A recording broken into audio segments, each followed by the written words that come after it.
people are so parasocial these days, and it's like people don't need to die because you don't agree with them. You know what I'm saying? Like, I don't know if y'all seen on Twitter. This was like a few months ago.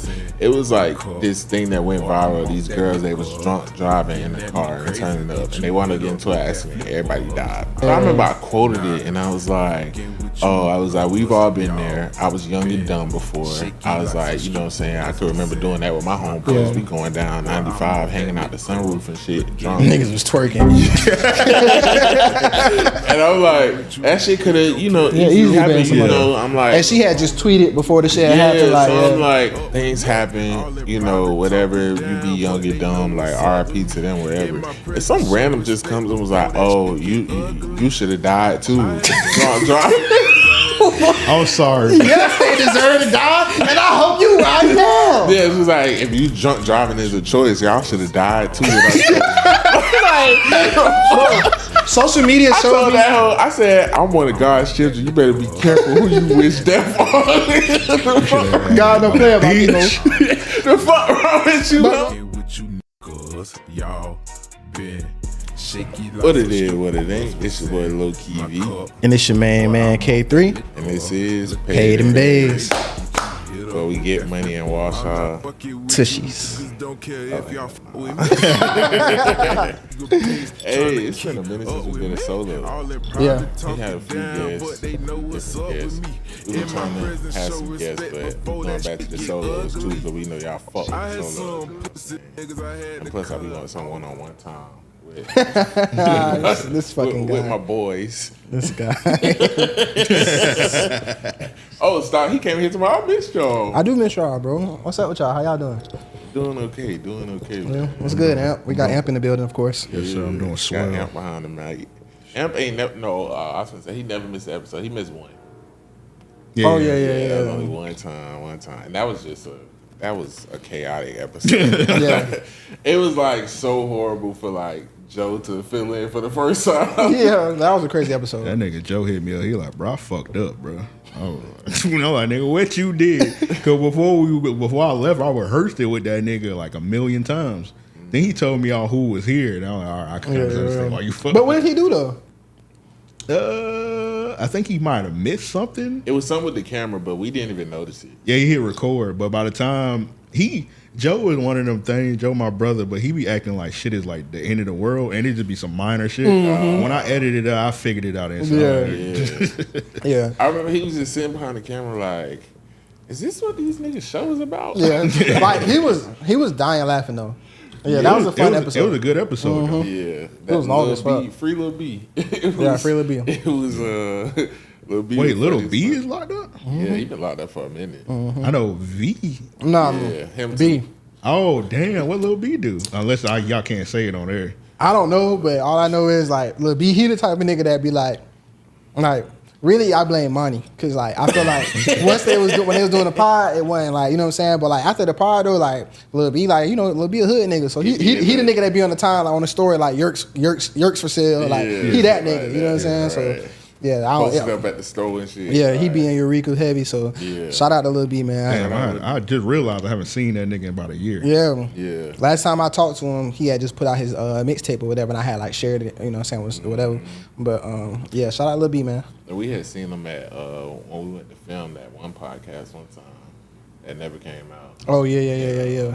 Yeah, and he was doing his interview there. But yeah, man, for Lil B, when he get out, we probably got to have him back on the show. Nah, for sure. Not a lot of liquor though.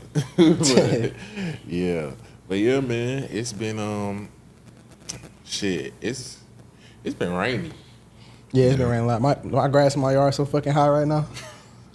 Nigga got locusts in You know how your grass be high and shit when like strangers be knocking on your door trying to like cut your shit, like yeah. That shit look abandoned. Yeah, like when my fucking when the dog be in the yard and shit, he like a little lion and shit, like that shit look crazy out there. But man. the rain, like, it be cool because it cool it down. Yeah. But it should be aggravating when you got shit to do. Yeah. And then, cause like, what type of niggas is y'all? Cause I'm the type of nigga like I'm gonna wait till it calm down before I get out, unless I really have something important to do.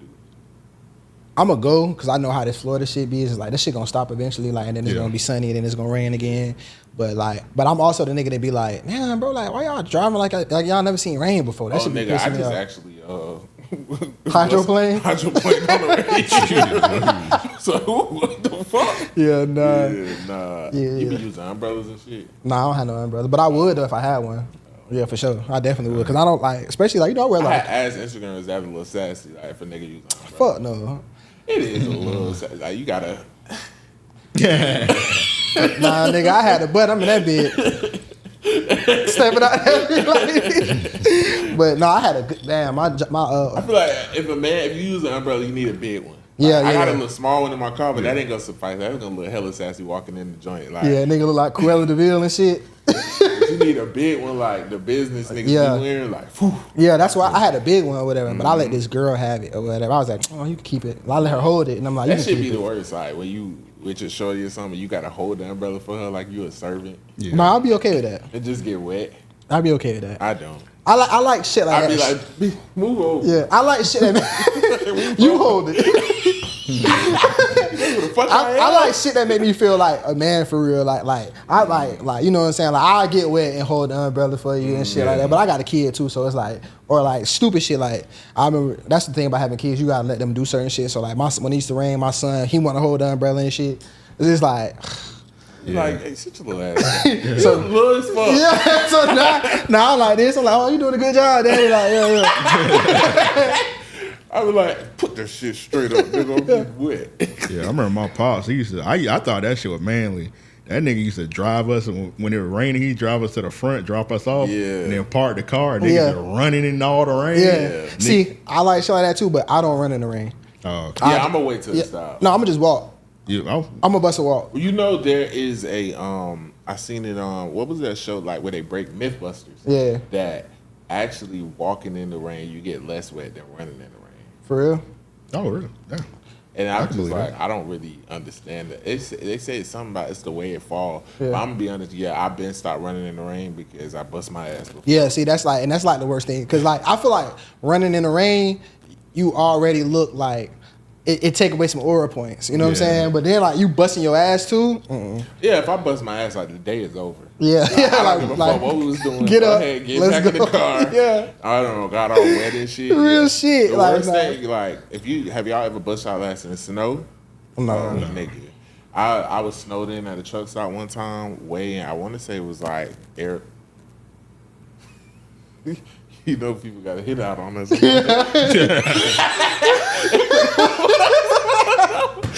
that bit. I just both. I never had both locks locked. Both locks locked. Yeah, I locked them bitches. I ain't gonna lie, I made sure the back door was locked too. Man. What was said? What happened?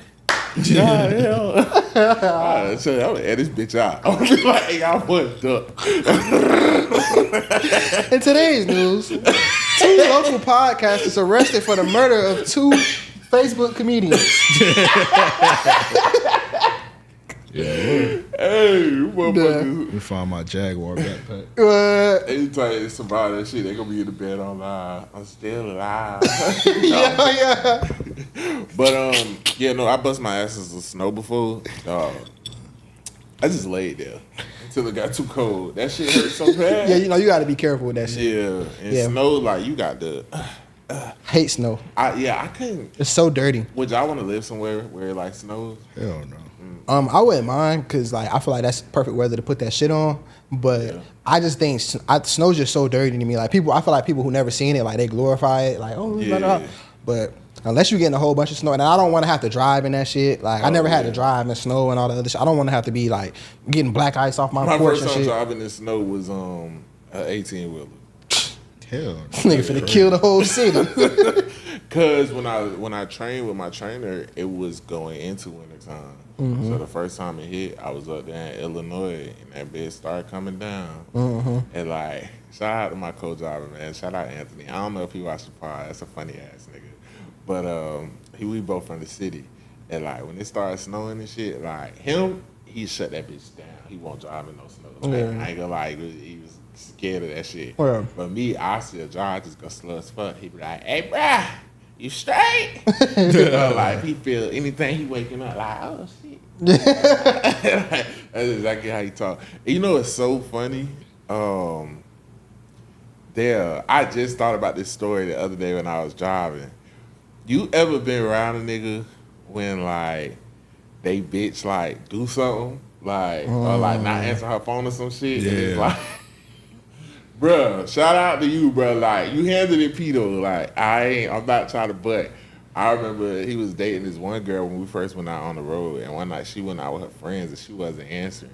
Mind you, it's his driving shift. So I'm back there asleep. Oh. But I hear the nigga keep calling and he like leaving voicemails like, alright, this my 5th time calling you. You still, like he just whatever, like nigga bad. So I'm like, okay, let me check on this nigga. I don't need him to swerve the truck. Nigga, I'm killing all of us. But like nigga on the phone, just know this cause of you. Yeah. What I'm finna do is your fault. But like don't come to my funeral, ho. But like the few voicemail, he like, it's cool, just wait, it's cool. So I checked on him, he's straight. He like, I'm good. So I'm like, all right. He ain't know I was hearing. Yeah, nigga with ear hustling. Yeah, so I'm just like, okay. But then the next day he wound up telling me. So that I remember that next day she called when it was my turn to drive, and I heard him talking to her. And when she was like, basically hit him with the, my phone died, and I left it in my homegirl car, like some crazy ass lie. Like, you know, some bitches ain't shit. And then, like, you a truck driver, bro. Yeah. You out there trying to make, and he really was fucked up about this girl. Like, he really was holding her down. And he was just like, oh, yeah? Okay. Yeah. Find somebody to play with, ho. Like, you know, type shit. Like, you want something slow and green, get you a turtle. What I will say is, that what I do respect about my boy, he broke up with that hoe and never went back. I thought he was playing. Yeah. No, he real. He real. That should be hard to do. Yeah, he broke up with that hoe and he never went back. Because it's like, you know. Yeah. So it's like, I mean, it doesn't happen to the best of us, but it's like, you know, most of the time, like, when you can't prove shit, like, we all done had a bitch not answering her phone. Yeah. But me, I'm going to go pop up. But I ain't never had it like over the road. That shit'll make you lose your mind. Yeah. Even though we know emergency truckers and shit. Yeah, niggas in prison. Armies, yeah. Nah, for real, bro. Like I see me, like he better than me. Like I ain't gonna lie, I'm gonna demote you. I feel like demoting a hoe hurt a little more. You know what I'm saying? Like the breakup should be cool, but like a demotion, I'm a demoter. Like I do that when I don't have concrete proof. But I'm going to not only demote you. I'm not going to demote you. I'm going to demote you in my head and you're not going to know. You're going to still think you're my bitch. But I'm going to owe me. I'm not tit for tat now. I just walk away gracefully. But owe me, I like, yeah, bitch, I'm finna break your heart into 8 different pieces and then leave you. Yeah. I'm gonna make you want to go to the crazy house. Yeah. There's a reason there's a line of women who, bruh, I'm starting to see not even just relationship, friendships too. Women, when that shit go bad, they gonna hate me forever, bro. Because when but the thing is, I be good to the hoes until they start taking that kindness for weakness. Yeah. And then I gotta switch it up. So No, you are like, you a sweetheart, like, you know what I'm saying, in that type of way. Like you would, like he like, I was like, bro, you too nice, bro. Like, yeah, you not like, you nice up front. You know what I'm saying? Yeah, I don't want people to get it twisted. I'm not green. I'm never gonna like let. I'm never gonna let like a bitch walk all over me or like do too much. I feel like I'm a little different in friendships. Because with a friendship, it's like, but I've learned early on in a relationship, you gotta have that balance. Yeah, because a woman will walk all over you. Yeah. But I am, nice and respectable to women. I love women. But when you start playing me like I'm slow or thinking I'm slow, because a lot of times a bitch be thinking she 5 steps ahead of you, and I'm 20. Oh yeah, you know what I'm saying? Real shit. So it's like I talk a lot of shit on here, but I'm good to women. But me and my old lady talk about it like I'm mean though. Like my old lady, she be like, "You mean?" Like I can't stand no Russell Wilson ass nigga. Yeah. You so beautiful. Like no, tell a bitch she look good once a week. If that, like you cannot fucking up her confidence. Okay, sick, this sound crazy. Oh, no. I'm gonna tell my girl she look good and shit, but like you can't simp too much because it's always gonna backfire on you. You're right. Once a woman feels like you just worship the ground she walks on. Women are just not good people. I'm just being honest. Yeah. Like, see, this I disagree. I feel like when shit like that, because that's why I say I'm gonna demote you, ho. Like, cause I like to build women up. Like I got you know, so I'm gonna build you up. Like I'm gonna then like instill that confidence in you, all that other shit. But once you demoted, that shit he's dies sicker down. than me. He be really hurting their feelings. Cause he the type that's like, hey, you so beautiful. Come in the mirror. You so sexy. Oh, what you Like, doing, mama? Hold your head All that up. Stuff. Yeah. Like he really make a bitch feel like she just the love of his life, wife. And then she do something wrong, he be like, okay. He be like, you all right? No, I'm still, but it's just like it's gonna be different. Like I'm gonna be different, bro. Like I'm Rashad, bro. I'm gonna take the bitch chain off her neck. You know what I'm saying? I don't know this person. Like, so it just be a man, cause everybody know like I'm a nice person. Or I guess you could say I'm kind. I'm super kind. I don't know if I'm necessarily like nice. You know what I'm saying? I think you're nice to women. Yeah, like I'm, but it's like shit gonna be different. Like, cause I'm like this with you. You know what I'm saying? But like me, I don't have a problem saying anything. So it's like now you're gonna get like it's gonna be different. I don't think women understand why we like that. It's because it's hard for us to let our guard down because women have taken advantage of it in the past. So when you let your guard down, it'd be like just like how they feel when a nigga start playing. It's like, oh, okay, you think I'm sweet. Now I got to show you better than I can tell you. Yeah, I ain't never like, man. When I tell you, bro, it's only been one woman that I dealt with who I had to show her. Cause I also be like, I be feeling tried about shit. Cause I used to be a totally different type of person. So like now I be feeling like people be taking like I be like, you don't know me for real. Yeah. Like you don't know, like that shit be making me mad. So I be having to show you sometimes. Yeah. That's good. One woman. I show it all you bitches. And every bitch that play with me until I'm gonna keep showing you. Unless I really feel like I've dealt with probably like 2 women where like I knew it was me and I didn't want to be in a serious relationship with them and they was good women. So when they like flipped it on me or like did some shit, like not no crazy shit. No, I took it to the chin. Because I'm like, you're a good woman. Yeah, and it's me. You know what I'm saying? I know how to be accountable. Yeah. But like, bitch, if I'm out here loving you, and I know I ain't playing no games, because my thing is like, bro, I'm not a cheater. I'm not none of that. You know, unless provoked. I always say that. Yeah. You know what I'm saying? So it's like, I mean, no.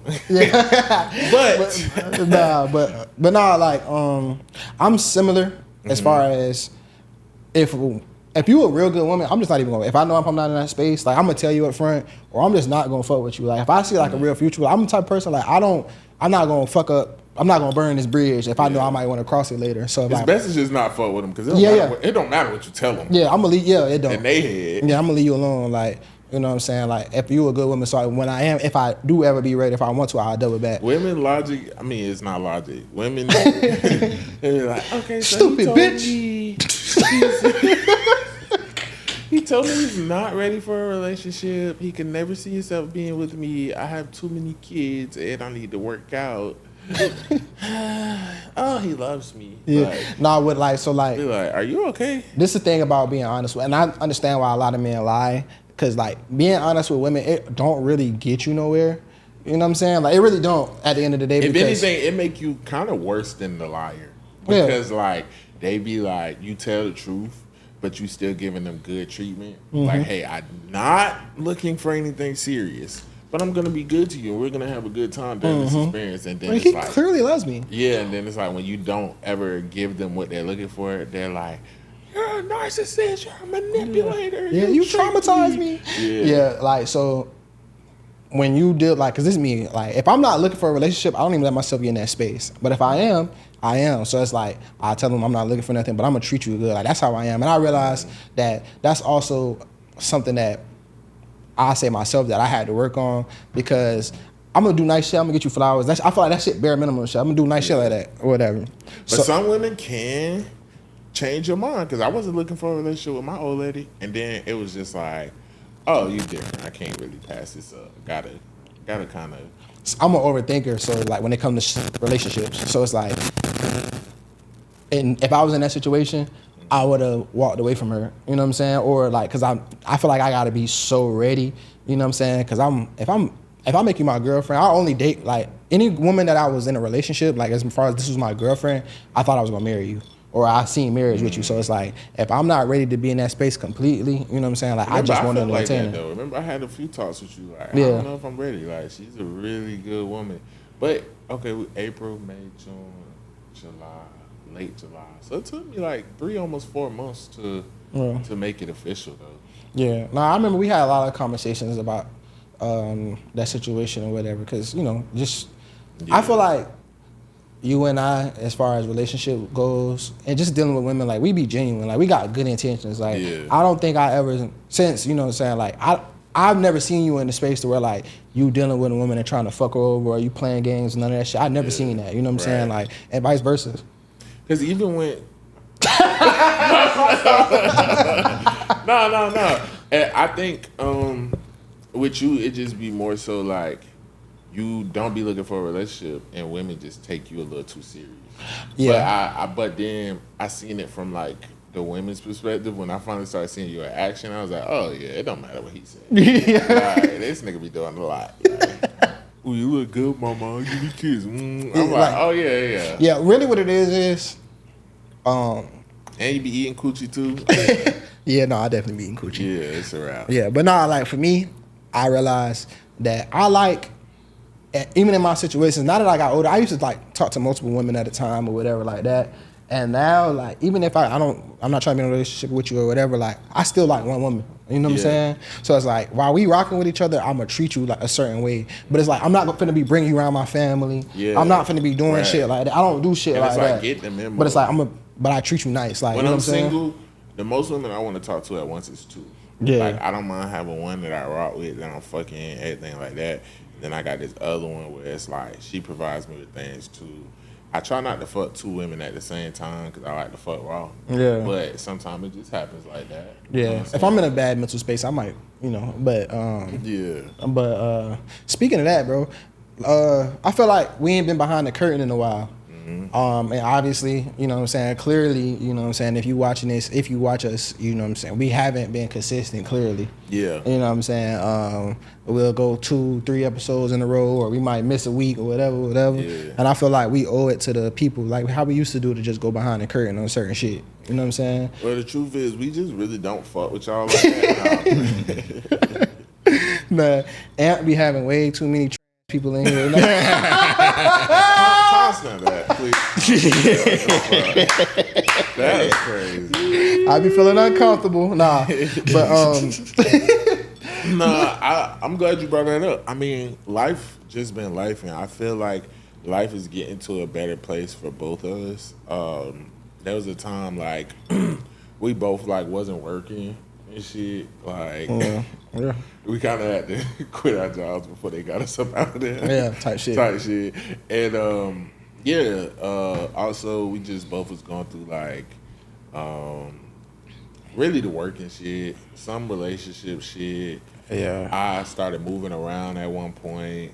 Like I wasn't living here. And then like with you had, but one thing we always say is like the pod is the pod. Yeah. Like we're gonna get back to it, but we do feel like we be on y'all more. But y'all fuck niggas gotta support a little more too. Yeah, bro. Nah, cause hit the cash app. Nah. Yeah. But right, real shit though, like we've been doing this shit for 2 years now. Mm-hmm. You know what I'm saying? Like that's a long time to be doing something.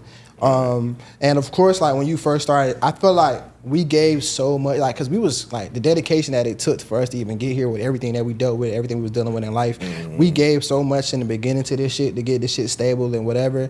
And our lives are on a back burner to this shit. And I don't know, like maybe you can kind of add something to this, cause I know you started doing this shit a long time ago, and it probably was a little different for you.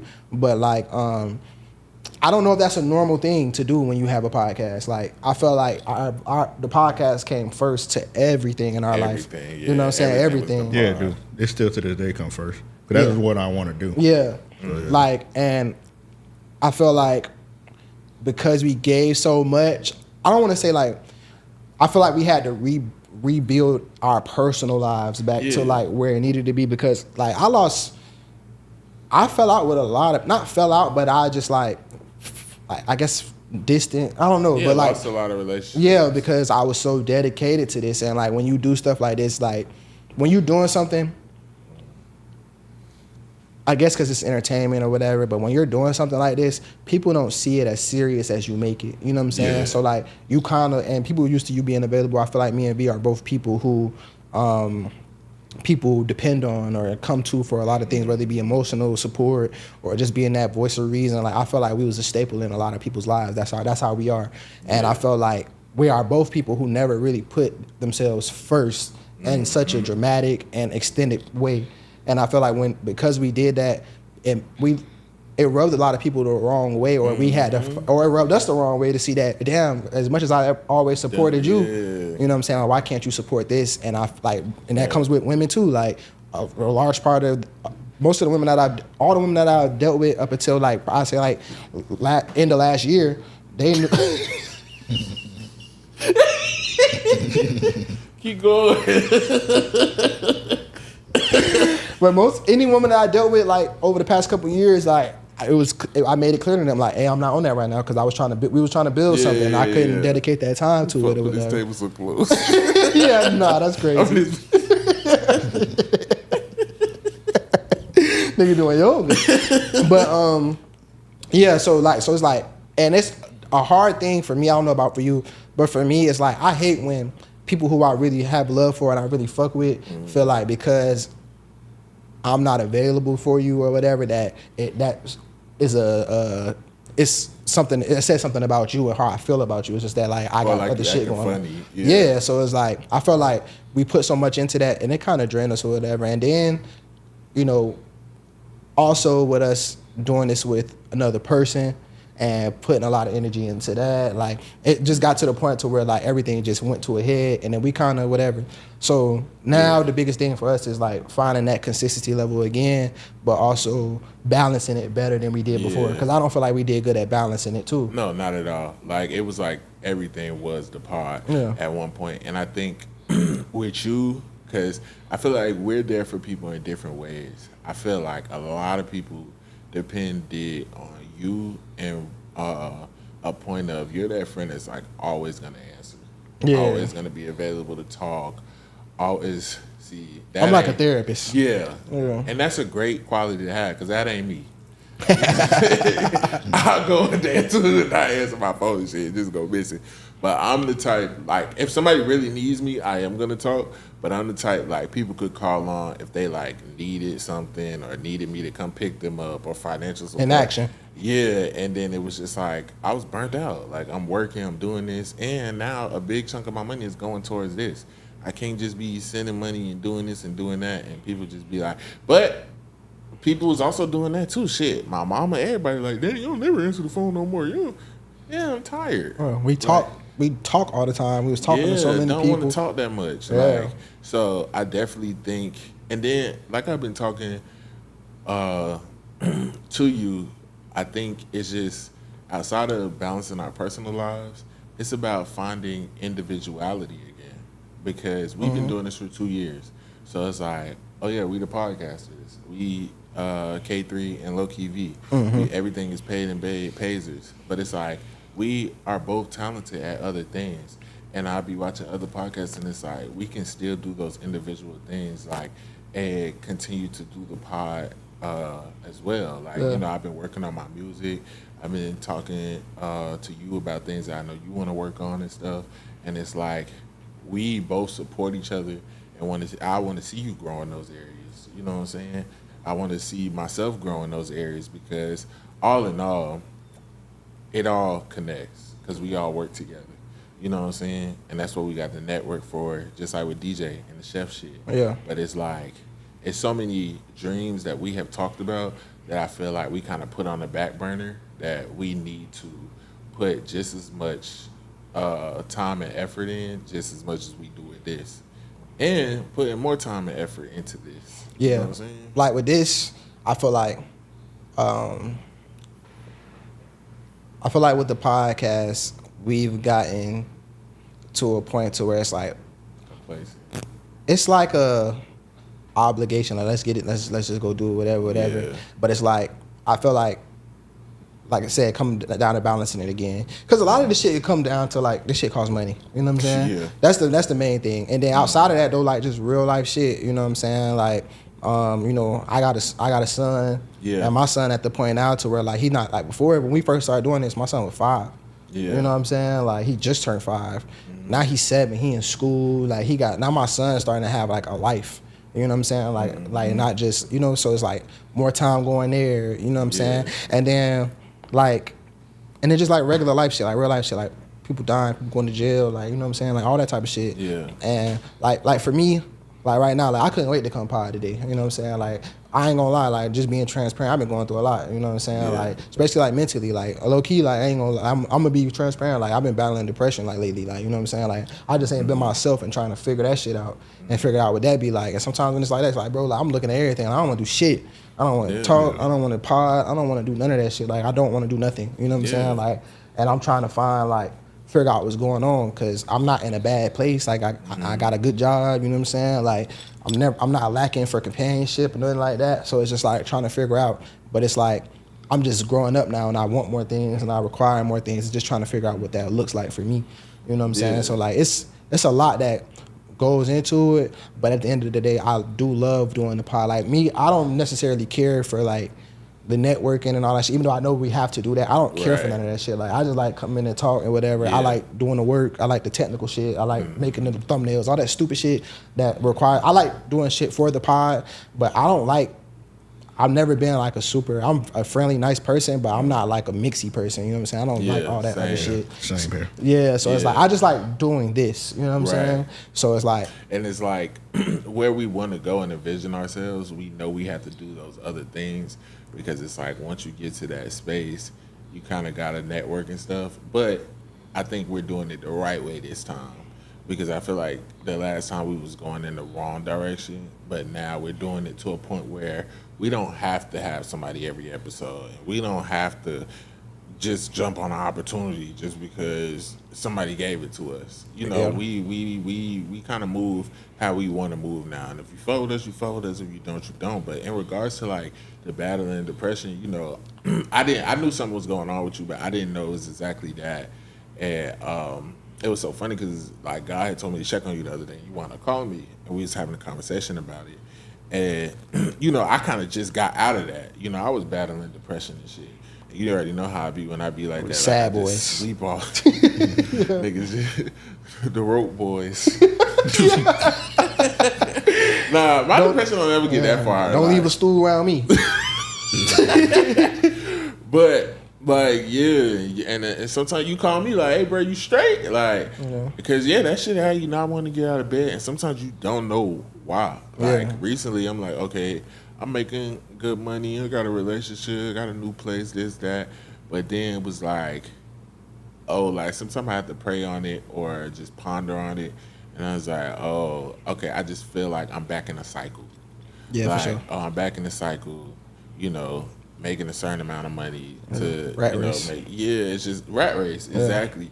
And then I don't know, I get disappointed because I try not to compare me, myself, or us to anybody else, but I just be feeling like we are so deserving of more. And I'm like, okay, God, when is it gonna be our time? Like, this is cool, but when are we gonna really like blow for real and be able to not work for anybody and this is solely just what we do, whether it's this or, you know, anything that brings us up. Whether it's something you doing that you passionate about and you bring the pod with it, or I'm doing that I'm passionate about and I bring the pod with it. Like, I don't like the rat race, bro. You already know how I am. Like, I don't like feeling like I have to like go work or do this or do that. Like, I want to do the things. I feel like we were meant to be people who do things that we are passionate about and make money off of it. Yeah, I agree. And I feel like where we at with the pod now, like, cause I think this would be like episode 82, 83, you know what I'm saying? I feel like where we at with the pod now, y'all know that meme to where like nigga like mining or some shit, and it's like, it's some like you can see the dirt and then the diamonds behind it, and it's like, we at that point to either nigga gonna turn around and go home and be like, fuck it, ain't no diamonds here, or like, just gotta keep digging and whatever, but that require more work, and it's even harder, like, cause also, full transparency. Like, in order to get to the next level, it's certain things that's required of us that we just haven't done. You know what I'm saying? And that we drag our feet on, or we talk about it and no, never happened. You know what I'm saying? Like, but that's because there's life shit, and it's hard to when you trying to do it, when you trying to take care of everything. And then at the end of the day, we men, like, we providers, we like people, like, we got dependents looking at us. Like, you know what I'm saying? Like, you got an old lady, like, you somebody in your family, like, that people come to. You got to be like, as men, you got to have certain things, and it's hard to put energy, effort, and dollars into a passion project when you feel like you gotta always have it on the other side. You know what I'm saying? Or you always got to be in a position to take care of other things, or other shit come first. Or, you know what I'm saying? Like I got to the point with the pie, it'd be like, when certain shit need to get done, I just want to take care of it. Or like if my son needs something, or like my big moms may not have something right now, or my mama needs something, anybody needs something, just like, it's like, all right, huh? To where, like, and then before I'm like, nah, I kept a stash for the pod, just strictly for the pod. Yeah. And it's like, nah, it's something about, like, I feel like less of a man doing that now. You know what I'm saying? Like, in a way, like, not less of a man, but it's just like damn, like, is this some little boy shit? You know what I'm saying? Like, am I tripping? You know what I'm saying? Like, and I be battling with that shit. Like, and it be hard to, like, kind of know what's going on. Like, damn, like, cause sometimes you be like, oh shit, this money could go towards this bill or something, or and then you feeling like, I understand exactly what you're saying. But then, like I told you, when we have those feelings of, because we had those conversations whether y'all know it or not, like, okay, we almost at 100 episodes, should we keep going, woo. But when I look back, I feel like we haven't had your average success. There's so many people who want to be podcasters and start podcasts. And when I look back and see, we've had multiple viral clips on different platforms. We've had people fuck with us. We've had the consistent fan base. We've had people who recognize us and treat us like celebrities and stuff like that. It's y'all that really keep us going. You know what I'm saying? I do want us to have more of a consistent fan base. I want the views to get a lot better and things like that. So I'm talking to you, the viewers, the few of y'all who tune in every week. Y'all got to interact with us more. Y'all gotta let us know, like, if y'all want us to keep going, like, y'all gotta let us know. Y'all gotta comment on shit. Y'all gotta like shit.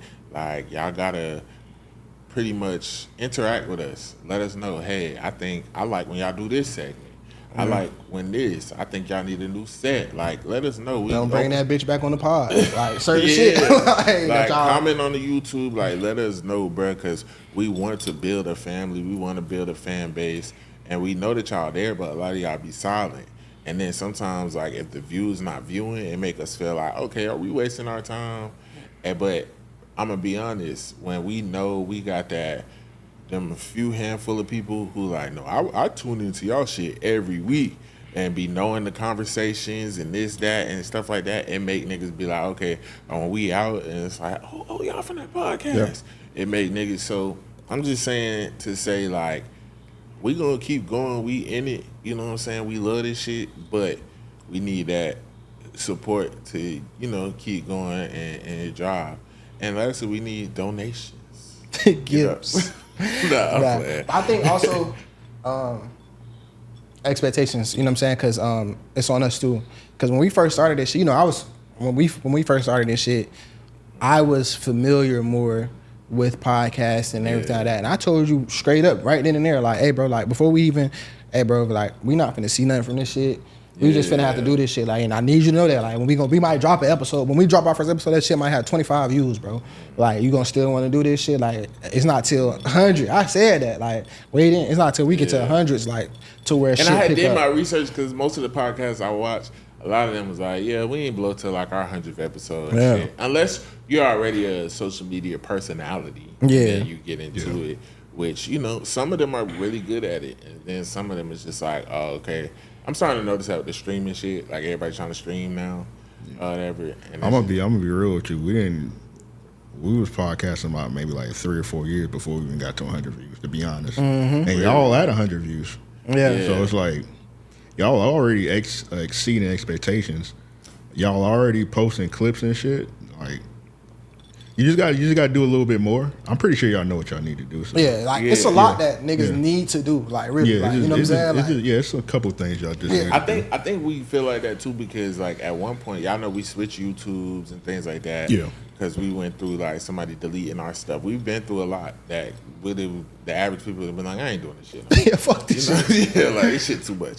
But it's like our views consistently used to be like really good, and as of late, it's like we kind of like stagnant, and it's like all right. But we also gonna be working on. Matter of fact, we're gonna say this on camera, so we can hold ourselves accountable. We're gonna be getting the audio uploaded. We know everybody don't want to look at YouTube. Some of y'all just want to listen to the shit. So we're gonna be working on that. We're working on getting the old episodes on Patreon and things like that. And we just wanna, yeah. But holding ourselves accountable, we definitely been slacking. For sure. Niggas been comfortable. And it's always like for some reason like it's like one person be like high on life. Like, yeah, let's get the other person be down. Let's get to it. Like, and like, and that's why I did like, you know what I'm saying, tell you what was going on and shit, cause I feel like normally I be kind of not always, but like, I kind of be paying more attention to you. You know what I'm saying? You're a little bit more moody than I am. So I'd be like monitoring you, shit. Like, you good, bro? Whatever. And but like lately I've been like, man, fuck this shit. Like, you know what I'm saying? Like not purposefully, but like, you know what I'm saying? So I was like, yeah, let me let bro know what's going on, because I see, especially like with you being back on the truck and shit. It's certain shit when you do certain jobs or whatever, like that it had your mind just the gears be rolling and shit. So like you being back on the truck, like you more close to how you was when we was in that grind mode. Yeah. And then when I get that morning coffee, I be like, what we doing? Yeah. Like by the end of the night, it's like that Kendrick Lamar TikTok. It'd be like, prophylactic. Yeah, I breathe different. I agree. Because after the 14 hours, I was like, fuck that shit. I'm going to sleep. That shit was cool to talk about. But yeah. This shit sounds good. For real. But yeah, so it's like, just getting back in that mode and getting back in that groove, you know what I'm saying? Because like Ant was saying, bro, like we exceed a lot of expectations, and like, and like how we had a conversation, we was on the phone like, okay, like let's do what we gotta do and then see what happened with the shit. You know what I'm saying? Like let's not be like, damn, like we did this, that, and the third. Like let's not focus on what we did or like what's not working or whatever. Let's focus on what we do and what we can do. And if we do our part, the universe should, you know what I'm saying? God gonna make it to where whatever's supposed to happen with this shit gonna happen with this shit. Cause we got a luxury that most people don't got. Like we got great camera quality. We got Amp, and that's something I wanted to talk about too, like just giving Amp his flowers, like, cause Amp, when it comes to this podcast shit, has been like a blessing for us, and like, you know what I'm saying, for real shit though, like, cause for one, just having somebody who is already in the space that we can come to and talk to or whatever, like, that's one thing. Somebody who is I feel like Amp a genuine nigga, like, you know what I'm saying, like us, you know what I'm saying, like, and I feel like having somebody like him to kind of, not the dick ride or nothing, but like a mentor, like we can see what it look like, see his shit is attainable, and it's right here, you know what I'm saying? And he never, even though he been in the game way longer than us, he never like tried to little boy us or that. And it's just always after that bit, youngins. Nah, cause we done dealt with that. Like, come on, guys, let's see how much more funds we can put into this. We should do it. Let's work together. Like, fuck, nigga, what? You don't even make our clips. What the fuck are you talking about? But that was crazy. But yeah, no, I agree with everything you're saying. And then like guilty too, because it's a lot of things Ampton gave us the blueprint on. We still be slipping. You know what I'm saying? Like, so it's like we received the advice. We just being lazy. Honestly. Yeah, no offense to nobody else, but I seen how Amp is when he don't believe me or shit. Yeah.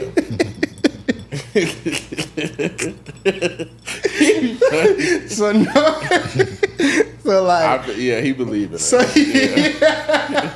So like it'd be like, okay, like we got Amp still do a good job. Whether he just I mean, I got other podcasts I record, and no offense to them if they hear it, I don't talk about them niggas. Yeah, like I got somebody I do their podcast every Monday. I don't talk about that nigga. It's like it's like It's not like I'm finna watch this. Like, I'm gonna be honest, I don't care. Yeah. It's like they don't care about it like other niggas. So it's like, whatever, bro. You just come in here. I'll record your shit. Yeah. Bro, put it out. Don't Because put I it feel out. like you could kind of see from the beginning. Because like when people shaky and rocky in the beginning, or like not showing up or things like that, like. Yeah. Cause even when we take our little breaks and shit, I be hoping by now, like, oh, them niggas gonna be back, like, you know what I'm saying? Yeah. I mean, I know how it is. Like sometimes you got like K3, you got a kid and shit. You gotta stuff happen. Niggas gotta go to work, so like stuff happens. So Yeah. So like, definitely. I just wanted to go behind the curtain because that's something we used to always do when we used to have solos and shit or whatever. And it'd be so funny, like in hindsight, because I used to be so mad at y'all, bro. Like, not mad, but like, y'all just didn't fucking get it, bro. That shit used to be pissing me off. Cause like, I remember one day, me, via Moat was on the phone and we talking about the shit or whatever. And it's like, I always was like, what we doing now, this is always what I wanted to do or whatever. And V was kind of like, you know. I was just in the middle. Yeah, Moat was like, this is a TV show? Like, you know what I'm saying? Like, she wanted it to be like. I want to go to a park and record a video. Yeah, like, she wanted to be that type of way. Like, what we was doing was kind of like. battle of the podcast. Yeah, like, a lot of like, was like, she had big ideas, you know what I'm saying? Which like, wasn't wrong. Like, it wasn't. Some people just, are, I just feel like it's just two different kind of like mindsets. Like, you come from more of a realistic mindset. I'm not gonna say pessimistic. It's just realistic. Like, oh no, we gotta. Especially back then, because it's like back then, like these big ideas and shit, but you're not doing no work. So it's like you want these big ideas, and at that time, V on the truck all the time. So I was doing all the work for real. Like, so it's like, bitch, you're not finna keep putting more on my plate, and like you ain't even doing what the fuck you supposed to be doing now. And I feel like I have both of those sentiments. Like, I'm a realist because I'm just like, all right, come on now, let's yeah. But I'm also a dreamer. Yeah, like, so I'd be like, okay, like, I feel like you're not a dreamer. You have ideas, and I think there's a difference between dreams and ideas. Yeah, because somebody gotta make this shit happen. You can't just dream shit. But if you got an idea, a dreamer, like some dreamers, it just goes too far. Yeah, like, that's like, and then when you try to bring them back down to reality, they're like, you just don't believe in me. Yeah, it's like, nah, bro. It's like, okay, what's the work that's gonna, like, it's work that got to be done for us to do this shit. And it's like, you don't do no work or whatever. And I remember, I'm like, listen, okay, if y'all want to keep doing it, no money. Yeah, so I'm like, if y'all want to keep doing it this way, that's cool. But it's like, we have to change how we do the show if we're going to be so guest based, if we're going to be doing these things, if we're going to take it this route or whatever. It's work that we got to do. We just can't be like, and it's like. And I remember I'll never forget we had this conversation. This was a long time ago. I remember where I was at. Yeah, like I was like, and I'm like, listen, bro. All right, this supposed to be our show is set up for it to be it's a solo based podcast. It's not a guest based podcast. The structure of it is not. It's not like the most effective to get stuff out of guests or whatever. It's not set up that way. And I'm like, and we keep saying that we don't want to be a guest based show. We're at 30-something episodes and we have 3 solos. What the fuck are we doing? Yeah. And I was like, that's exactly how I was talking. I was mad as fuck. I remember she was like, I don't mind being guest based. And I was like, I feel like I was leaning towards more her side because at the time it was motion. I felt like it was working. Mm-hmm. But then it was like when it wasn't working, it wasn't working. Yeah. And then it's like, it's so much easier to do it this way and build your fan base this way versus trying to build yourself as a guest-based podcast. Because now you have to rely on people who, this is not what they do. They don't really care that much. Mm-hmm. They probably didn't do no research. You got to rely on other people for your emotion. Yeah, that's Whereas when you make the people fall in love with you, whether you have people on or not, that shit gonna work. You know? That's why I always say back then, I feel like, that's why I always say we was shaking hands. And it's not like a negative effect on it or whatever, but like compared to like J. Cole, like when you chasing radio hits, when you don't want to make that type of music, if you get big doing that, that's what people want from you. I remember it hit me because I want to say it was Yule had came on. He was like, oh yeah, y'all like the Jacksonville Breakfast Club. Yeah. And at first I was like, yeah. But then I was like, nah. That was never the goal. Yeah. It was like people was relying on us for like the messy shit or like knowing what's going on and stuff. And it's like, yeah, we still get in that bag sometimes. But for the most part, we want to be podcasters, bro. Like, Yeah, I just like come. I'm not gonna lie. Talking. Like when I watch my favorite podcast, I be want to hear them talk. Like unless it's a celebrity I like nah, I want to see a solo. Yeah. So. And unless it's somebody worth talking to, like so, like now on, if I see somebody up here, we actually want to talk to them. Like you know what I'm saying? Like I don't give a fuck about no clout. I don't give a fuck about no Instagram followers because the biggest thing that this shit showed me is social media is not real, bro. And motherfuckers be weird, weirdos, and have social media. Like it's almost like your personality is like made through social media, like manufactured through social media. Remember and that I shit told you, don't like be real. One girl, I'm like, this bitch, like, is she a Twitter meme? Like, what the fuck is she talking about? Like, bitch, this bitch is really talking to me, arguing with me in Twitter memes. Yeah, like, she and that bitch. Oh, it's so weird. Like the shit she was saying. I'm like, it's like shit people. I don't know. Yeah, it's like people who we interested in talking to or stories or whatever. But for the most part, bro, I like talking to him being gay and shit. Whoa, and then whoa. I like, you know what I'm saying? But no, I like I deliver. Yeah, like I like when we like this, bro. You know what I'm saying? Like you know what I'm saying? And outside of that, I want to also give a shout out because we gotta move on. But I want to give a shout out to May too. You know what I'm saying? Because like when May was here, that's when I felt like we had like like this we got it now, we got it or whatever. Yeah. So I always want to give love to May and make sure we get that love. Like May was I got the best feedback about May, like being our co-host because she didn't do too much. She knew her fucking place. I play. I love you, May. But no, May just was May. Like she was herself. She let us rock. She did her thing. She came with the stuff, and like people just liked her. She was intriguing. It wasn't like she was trying to sell sex. We didn't like. You know when somebody just have it because it's like we never even sexualized May. We never like try. We didn't even look at her in that way. And it's just, sometimes as men, it's hard to not sexualize women when they sexualize themselves so much. For sure. Like, and we didn't fall out with May or nothing like that. Like, we still good. Like, I talk to May down there every day. Like, we still cool. Like, you know what I'm saying? Cool as hell. Yeah, like, it's just that life. And May was the only person who we had on here, like, who was, like, honest with us about, like, when it was too much or if it was too much or whatever. Like, it take a lot of dedication to do this shit. You know what I'm saying? It's and not like, easy. Yeah, so I always want to give love to May because everybody want to do this shit until it's time to do this shit. Yeah, like, May was professional. You know what I'm saying? Like she held shit down or whatever, and she was just good for the show, and she brought a lot, and she like was comfortable and confident in her role. I feel like out of all the women who we had on here to try to be like reoccurring or be like whatever, May was the only one who had real confidence, and May was the only one who knew herself, and she didn't have to talk about it. It just showed. Yeah, and like you know.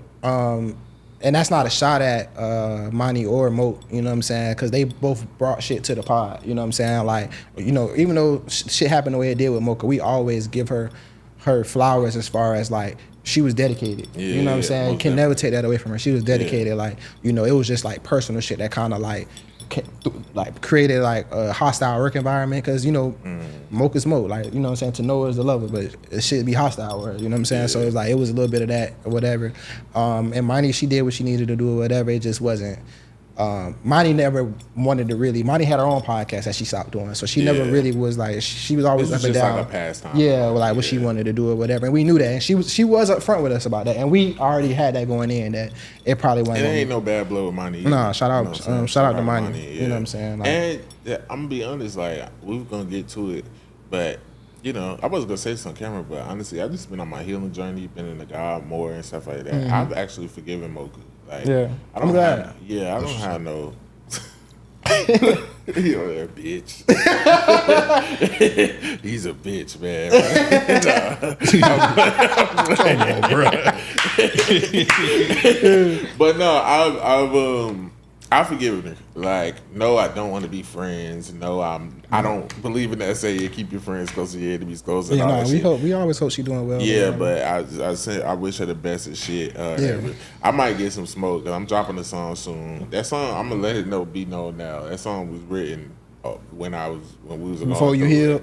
Yeah. Hey, you might want some smoke off of it. I'm gonna just send you this clip and be like, look. Yeah, it's all love. It is what it is, but I still gotta drop my music. Yeah, no, like for sure. Like, don't ever get it twisted. Like I said, just being. And I want to be more. We always are transparent, but I want to be more transparent. Like, yeah, like we don't fuck with her. You know what I'm saying? But it's no pressure. It's just because how things was handled or whatever. But I think what helped me on my healing journey, because I'm like, I'm working on forgiveness, because there's so many people who won't get into heaven, who go to church every day and all of that, but they can't forget. They just have bitterness in their heart. Yeah.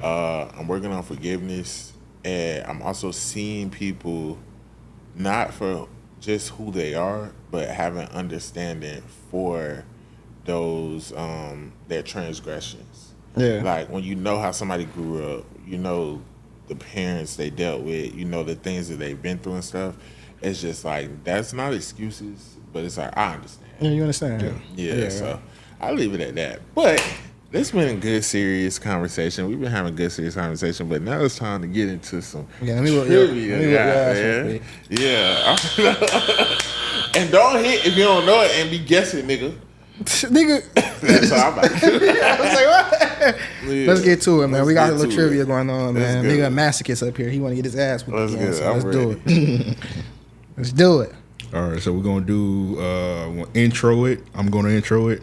Yeah. All right, man. So we're just gonna do straight up American history trivia. Okay. No multiple choice. Niggas gotta know the answer straight off the bat. Let's get it. All right, y'all ready? We're gonna do. You said you want to do 10 of them. Yeah. Do 10 of them. So whoever get the most out of 10, win. And y'all not doing a double back, so if you miss it, we're moving on. Yeah, moving on. Let's go. Moving on. All right, man. This is a softball one. First question. Who was the first president of the United States? I think Washington. V got it. I would say V got it, yeah. What you got? George Washington. Oh, there you go. Good job, bro. Okay. Actually, it was a black man. Yeah. Bro, we gotta talk about that, because I just watched Dr. Umar most of his interview on Don't Call Me White Girl. That nigga's nuts. He's a radical. Like, he's a black extremist. Can we? Never mind, because I'm going to just say this real quick. I lost all faith in Dr. Umar when he was trying to fuck Mo. I'm going to just say that. And then let's move forward. Yeah. He about to go to prison. Oh, yeah. They froze his assets. Yeah, he ain't been paying on that school. All right. Well, free Dr. Umar. Donations. All right. Who was the primary author of the Declaration of Independence? Vigo. I feel like we hit it. I got it. You don't even fucking know. Hold on. Who was the primary author? This is how I be on job interviews when I'm trying to think of some shit. Yeah. The Declaration of Independence. Nigga doing the star method. We need to put a timer on this nigga. Come on, bro. You ain't know that, bitch. K3, what you got, bro? Thomas Jefferson? Yeah. I do that. I should have said that. Damn. All right, this one's a hard one. All right, niggas. Who you gotta know it. When you gotta know it if you're gonna hit the button, man. Okay. Nigga just told me not to do that. All right, what event marked the beginning of the What event marked the beginning of World War II? Pearl Harbor. World War II. Hey, nigga, it wasn't your turn. Now it is my turn. But we both said Pearl Harbor, so I guess we don't get it. Yeah, both said Pearl Harbor. Okay, I'll give you another chance since we both said it. Say the question one more time. What event marked the beginning of World War II? Storming of Normandy?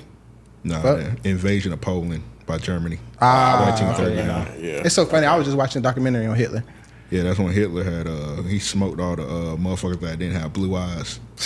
Yeah, he was a psycho. I got that for topics like some of the documentaries, but okay. Who painted the famous portrait? I need to be. Yeah, you reading what's her name? Money. I'm reading like radio. Who painted the famous portrait, the Mona Lisa? Oh shit! I know his name. I don't know why Leonardo DiCaprio. I know it's not him, but it's like Da Vinci. Yeah. Yeah, I was going to say, man. That said American history. That nigga's Italian. we got the Mona Lisa. No, that's in the Louvre. Who was the first person to step foot on the moon? Oh shit! Hold on, Can I damn! go? I just had no. I know it. He got it. I know it. Say it again. Who was the first person to step foot on the moon? Fuck! Neil Armstrong. Yeah. Ah, It had slipped my mind as soon as I hit the buzzer. Yeah. The lights got bright. That shit was fake anyway. That one don't count. Moon landing was fake as fuck. All right, so yeah, 5 down, 5 to go. Okay. This is crazy because we were supposed to do American history. A couple of these motherfuckers ain't American history. Right. I'm just gonna ask this one anyway. World history. Who was the famous leader of the Mongolian Empire? Genghis Khan. Yeah, I'm talking about Gandhi. that's funny. All right, got 4. Gandhi is Got crazy. I four. knew it was something with a G. All right, V got 2, K3 got 3. Okay. 4 more questions left. All right. Get some. Just watched a documentary on him too. Which ancient wonder of the world was located in Egypt and is now ruined? Oh, I'm sorry, I ain't hear the last part. And who is now ruined? I thought you was out pyramids. Yeah. Was it your turn? Yeah, I hit it first. Yeah, that's the answer. Oh, okay. It was the pyramids. Yeah. Oh, I was gonna say the Sphinx, so you would have got it anyway. But that's not in ruins. All right. What was the name of the ancient Roman city destroyed by a volcanic eruption?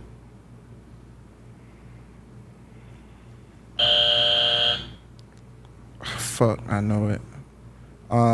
It start with a P. Fuck. Penguins. Huh? Oh, my fucking. It start with a P. Fuck. Do it start with a P? Yeah, it start with a P. Fuck. I'm not gonna remember right now. Fuck. Ancient Roman city. I Yeah. was gonna say Athens. Nah. Fuck. Damn, you ain't got it? I can't remember right You now. got it, V? Nah, hell nah. Pompeii. Pompeii. Pompeii. Fuck. I was Oh finna say- yeah, okay. Yeah, fuck. All right, I got 2 So more left in the Athens, time. Athens, Georgia. Y'all ever seen that shit where it was during the Pompeii and they had, everybody got fucked up by the volcano. Yeah. It was one dude, he was like beating Jack the coming meat. off? Yeah. Yeah, I was like, bro. Huh? Wait. We're not gonna speed, Pat. Like What? his cast, like, cause like the way they, a volcanic the ash and shit like that, like they kind of got like preserved a little bit, and like Yeah. one of the niggas like who died, like he died like with his dick in They his were hand. beating him. He had to get his beat. He had to beat his meat one He last died catching the time. nut. Oh, that nigga definitely went to hell. Damn, I knew that. Okay, what's next? Okay, which country is credited for inventing paper? Country. Yeah, country. Yeah, which country is credited with inventing paper? Hit the button. Yeah, once you said country, if you lost me with that one, I thought you were gonna say civilization. It's still a lasting country. Yeah. China. Yeah, you got it. Oh, okay. Yeah. Motherfuckers invented everything. Everything from China. All right, V, you got to get this one. If you get it, because one last question. We get it, we do a tiebreaker. Okay. Come on, yes. All right, next one. What was the famous speech delivered by Abraham Lincoln? 4 and Fucking idiot. that's what he said in the speech. What was the name of What it? was the name of it? Oh yeah, I was getting to it. The All right. Declaration of Independence. Yeah, that's right. No, nigga. No. The Gettysburg Address. Yeah. How you know the quote, but you don't know the name of the shit? I forgot the shit. You was cooking, nigga. You could have kept going. He cut me off. That's how I stall until I get it. in my head. But no, I forgot about the Gettysburg shit. Yeah, it was 4 years ago. Yeah. 7 years ago. Bro, we can't do history, bro. Like I literally go to sleep, like them YouTube channels and shit. Like I go to sleep like to like history shit. I put on history I know like, history too. I kept up this time, nigga. like we're not going. You're not So going. he won? Yeah, Yeah, you won. Well, I won. two. See, I did good. Two. You did, it was 3-5. Yeah, and we had 2 we You answered, cheated. and I knew one of the ones that we answered. You cheated. Hey, Always. to the listeners, put in the comments what game they should do next. Yeah, what topic next, man? Yeah, for real. Remember last time I was like, I know about them crackers. But see, they was asking world history shit. I'm like, I don't know. Yeah. That paper one fucked me up. I'm like, when you said country, I'm like, Yeah. Nah, that was a good game. Good game. Ain't no Chinese motherfuckers invented paper. I ain't know that one. Because last time you was on my ass, pause. yeah, Black History never gonna work because I was militant as fuck when I was little. Okay, so you've been talking about documentaries. Mm-hmm. So I'll be watching the fucking documentaries. So first of all, I had already watched a documentary on Jim Jones, but I was watching documentaries on Coast. So I watched another one. This was better than the first one I watched about Jim Jones, and then I watched one about Charles Manson, because I knew who Charles Manson was, but I wasn't really familiar with how it went down. So I never know that nigga didn't kill nobody. Yeah, he didn't. He just was the mastermind behind the shit. But I always He wasn't even there. Yeah, I know. I thought he was like, I always seen the crazy interviews of him and shit. So I thought, like he was really out there murky shit. Like no, like he was just calling himself like the new Jesus and all. He that was trying to shit. start a race war. Who do y'all think was worse, him or Jim Jones? Definitely Jim Jones. I'm gonna go with Jim Jones just because he was targeting black people for the most part. Yeah, it was a lot of black people in Jim Jones' camp, and I never knew that either I until didn't this know that. documentary, because the mass suicide took place in, was it Ghana? I thought it was here. No, he took them to another country. Yeah, I don't think it was Ghana. I forgot. It started with a G though. yeah, it started with a G, and it's black people that live over there. Yeah, because his church was in the hood. His church was in Indiana. It was like in the dab of the hood. And unfortunately, you know, our black people, man, we just love Christianity too much. Yeah. So let me tell you. So that's why this documentary taught me. You know, he started first. He had a hard childhood, and then he got into Christianity. And what he did was he started going to. It was Guyana. He started going to the black churches and mimicking them. On how we lay hands and cast out demons. They don't do that shit in white churches. So he started taking Everybody being that bitch falling out. Yeah, in the white he church. started taking it back to the white churches. People were like, what the fuck are you doing? Because he was like mesmerized with it. So when he got like exiled out of the white churches, he basically went on like the chicken circuit and started calling himself like a prophet. Nigga was the king. Nigga was on the Kings of Comedy. Well, the church chicken circuit. And basically he was going around like casting out demons, saying he was a prophet. What people didn't know what he would do is he would go introduce himself to the crowd and be ear hustling, like what ailments they suffering from. Peter Pop-Off shit. And basically it just got out of hand with the people who was following him. But like, it was a lot of black people who follow him and shit, but he still to this day had the largest murder-suicide. It was 917 people. Yeah.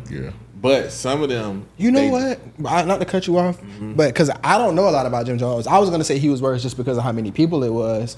But I didn't know that it was all these black people, and it makes sense now that he killed them with Kool-Aid. Yeah. It was Rite Aid. I learned that too. We always thought it was Kool-Aid. Knock off Kool-Aid, you know what I'm saying? Like, I mean, well, when they say that, they be like, drink the Kool-Aid. Kool-Aid, yeah. I think Kool-Aid is trying to do like damage control, but fuck it, we just saying Kool-Aid. Yeah, and Rite Aid is like Save a Lot Kool-Aid. And you know, out of that shit, only one person survived. Is an old black lady. She hid under a bed when it went down. A motherfucker came from the said, fuck that. He said, I didn't know this nigga was serious. But it was some people that like wasn't drinking. They wasn't drinking. They were shooting them. Yeah. Like if you ain't drinking, you got shot. Yeah, they put a gun to you. And then it's like this one video of the people giving it to their kids and shit. That's the worst part. The kids is crying. So the kids died first. Oh, they gave it to the kids Cyanide first? Poisoning. Yeah. Basically what happened was he took all them people to Guyana. He still had his ministry in Indiana, which like I think his sons was overlooking. Yeah. So it was supposed to be one of them things when he rang the bell, even the people in Indiana supposed to kill themselves. Oh, yeah. Like damn, I didn't know that part. He had his side chick and her 3 kids, she killed all of them back in the States when he wasn't it. She stabbed them up. And then had the daughter finish her off and the daughter finish herself off. Like that shit was sick. Yeah. Like, I didn't know that. so basically what happened was a governor, because people was leaving and saying like the abuse that they was experiencing there, because, you know, he was fucking the women, telling the husbands when they could and couldn't fuck the women, and fucking They always do that. What you? The whole time you've been talking about this, I've been noticing. You fucking boys, dude. Yeah, it was fucking boys. I said, Amp had something to say the whole time, even over that. He was on drugs. Like, it was a lot of shit that went into it. And basically, what sparked the whole thing is somebody had put out an article like, "Oh, he be holding us hostage over there. He won't let us leave because, you know, the government over there was happy he came because he was bringing shit. And basically, he had like acres of land where he was building up Jonestown. And what happened was a governor from California came over there to see what the fuck was going on and did tours and shit. And at first it was like, oh no, it's not bad, whatever. But then people was like sneaking notes to them and shit, like on some movie shit, like, I want to go. And when they was leaving, people was like, I want to go with you, I want to go with you. Like, some people was split, like one man wanted to leave, his wife didn't want to leave, like all type of shit. This lady was fighting to get her son from over there. And so basically, the people who wanted to leave, Jim Jones said they was free to go. He gave their passports. And when they went to the planes or whatever with the media people and the governor, one of Jim Jones' right-hand man said he wanted to go too, but everybody seen that as suspicious. Like, why would you want to go? You his right man. When they got to the planes, buddy, poof, poof, and the truck started pulling up and they started airing that bitch out. So they killed all of them on the runway, then went back. What about the governor? He got, he killed him too? Killed, yeah. And killed all of them, and then basically went back, and Jim Jones was just like, yeah, this shit is a wrap. Get in line.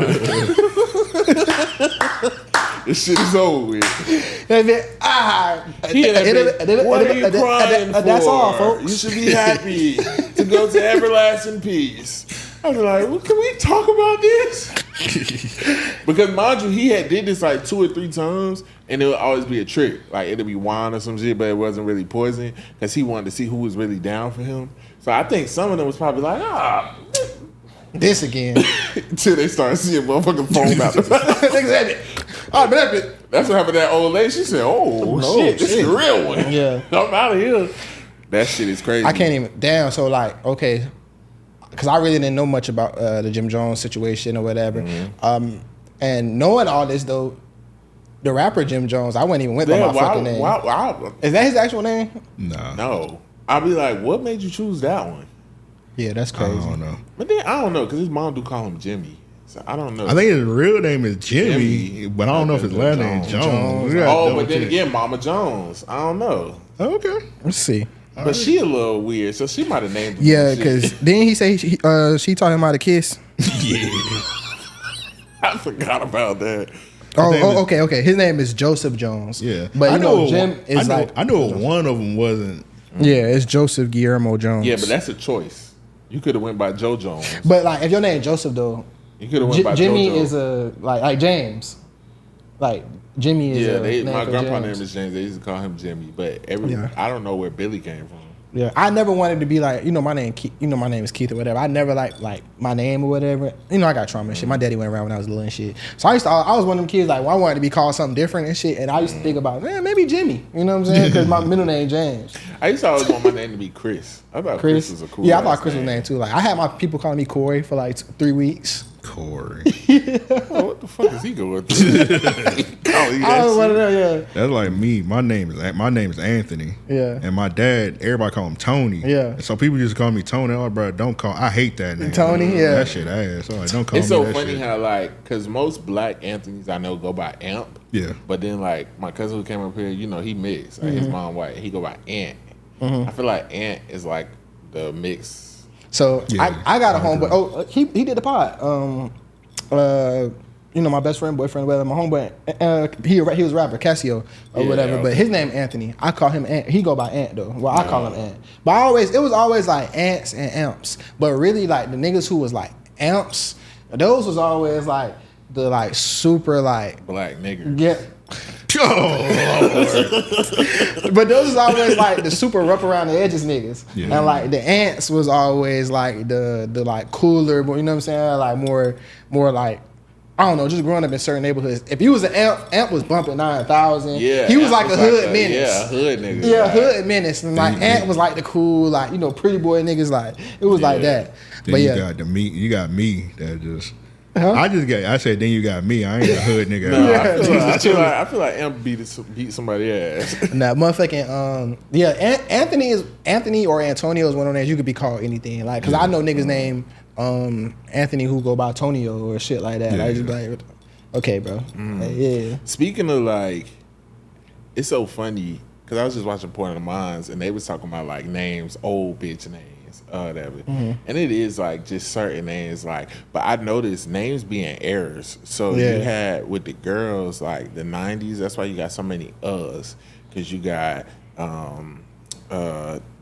Nisha, Sabrina, Jayla, Kayla, yeah, it'd be a whole bunch of us.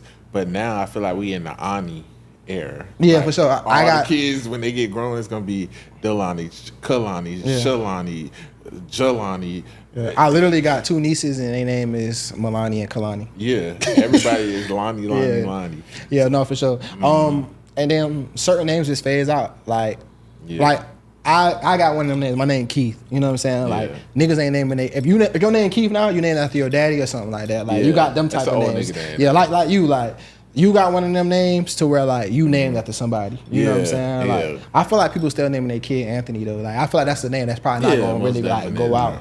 But yeah, I don't feel like that name gonna go out. Whatever. Some names is like forever, and then some names is just like, why do you? Because on Port Monte, they was talking about like Ruby is our old name, but that's why Ruby Rose had to throw that Rose on there. Yeah, it just being Ruby. Only Ruby I know is Ruby Bridges. Yeah, Ruby Bridges is crazy. Ruby with an I. You know what I'm saying? I be thinking about it though, cause like, cause I like to pass names down and shit. You know what I'm saying? Even though I ain't name my son after me, but I like to pass names down and shit. So it's like. When I was little, I used to be thinking about, okay, like what I'm gonna name my kids or whatever. Like my grandfather, my granddaddy or whatever, his name Raymond, but he always went by Benny. He go by Benny or whatever. Well, it's really Benny Ray, but he go by Benny. That's his middle name, Benjamin. And I like the name Benny, bro. But I feel like that's an old ass name. His name Raymond Benjamin, but he go by Benny Ray. Why did old people used to put 2 names together like Betty Ann? Yeah, I don't know. I think it'd be their middle names though. No, sometimes. Yeah, because like I got old ass name. You know my name old. Like you know what I'm saying. Like my middle name is whatever. I'm named after my grandparents. So like my mom's dad. His name was Jesse James. I feel like my name is Ghetto. Like it's like.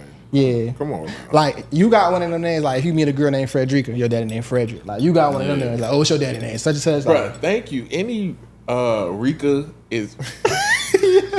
Yeah, he said me and my old lady, you be so mad. I be like, bro, your name Ghetto. Yeah, that is a ghetto name. I ain't gonna lie. Like when I first like told my mom about her, she was like, yeah, because like, what kind of girl you dating? Yeah, that's it's like so funny because she's name. a polar opposite of what you would like think off of the name. But we do judge people off their names for sure. Because like my name got Nard in it. Any Nard is Ghetto. Yeah. Like, that nigga bumping. Unless it's Bernard, it's like that's an old ass name. Yeah, but Kernard. Renard, all that shit, it'd be like, oh yeah, this a ghetto ass nigga. No, you know what's ghetto? Take it with like, cause you know it's Nards and then there's Nods. Yeah, you know what I'm saying? Nods like, is ghetto. Ray Nod, you know what I'm saying? Lenard, like Quans is ghetto. Yeah, Daquan, Ray Quan, Sean. Yeah, Sean at the end of anything is crazy. Yeah, La in front of anything is crazy. Yeah. La Ma in front of anything. Yeah, like I know a nigga named. I remember I used to know a nigga named Lakeith. Or whatever, and people, you know, people used to call me Lil Keith. That was my name or whatever. So like, people always thought my name was Lil Keith. It was like, no, bro. Lil Keith is crazy. My mama would never go for that shit. No, I knew a little girl. It was my stepmom, best friend, daughter. Her name was My Angel. That's ghetto as fuck. Speaking of My Angel, these fucking college football names. I seen a nigga that was named Dorillis. Yeah, Dorillis Clark. Dorillis Clark, bro. It was, and it's D-A, and look how realist is spelled. R-E-A-L-Y-S-T. Dorilist.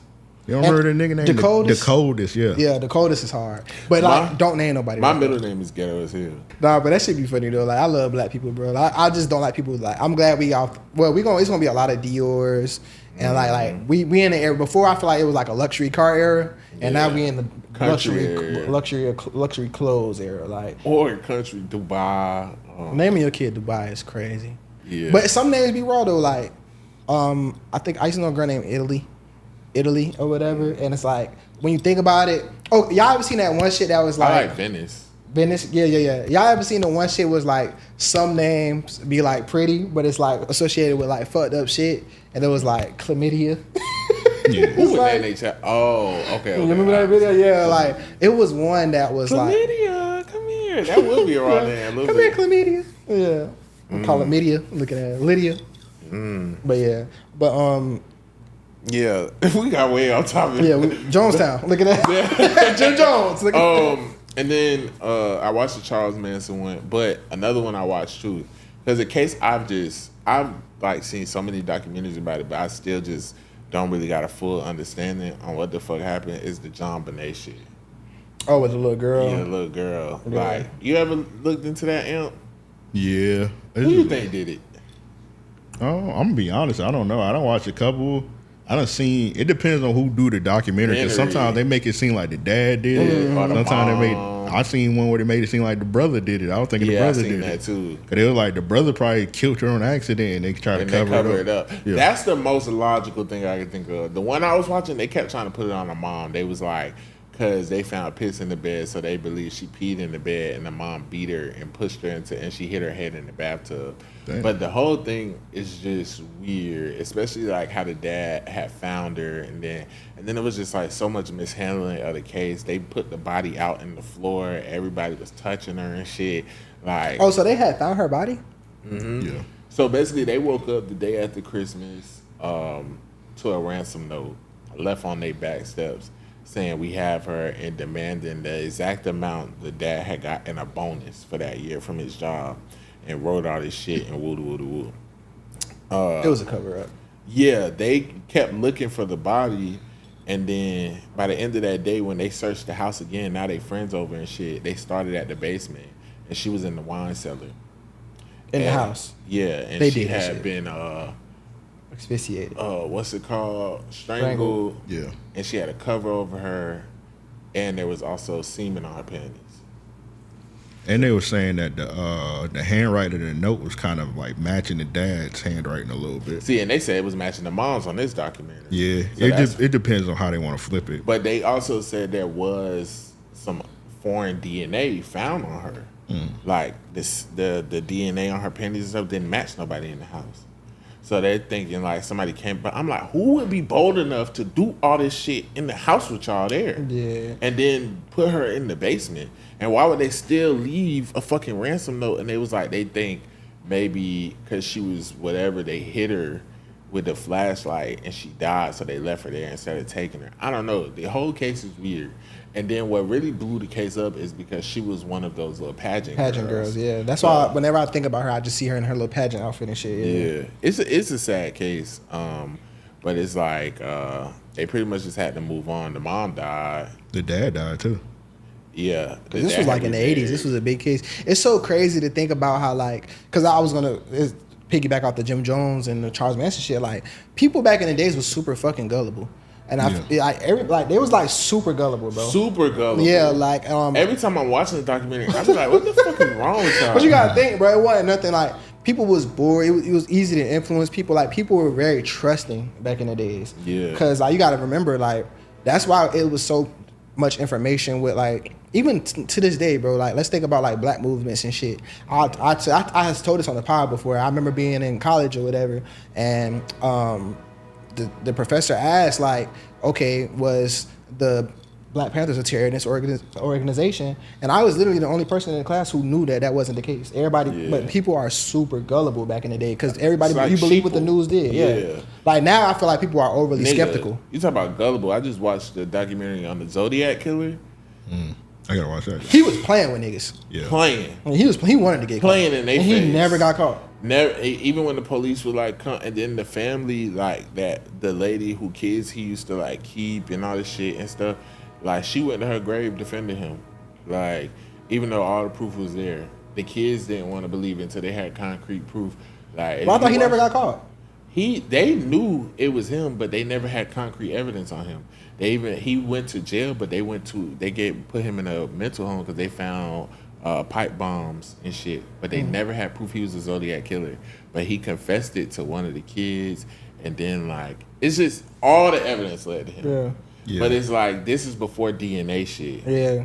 So yeah, like he was a weirdo, but he went to jail for molesting kids and the pipe bombs, and then he wound up getting out. But they didn't really put that together till like later on, because when he died, his daughter confessed that he did it, and then like they looked back and they were like, oh, he was in prison around the time like all the killings was stopped, and then as soon as he got back, all the killing stopped, and they were like, that gotta be him. They put it together. They're like, damn, that was, bro. You watching the documentary? They're like, yeah.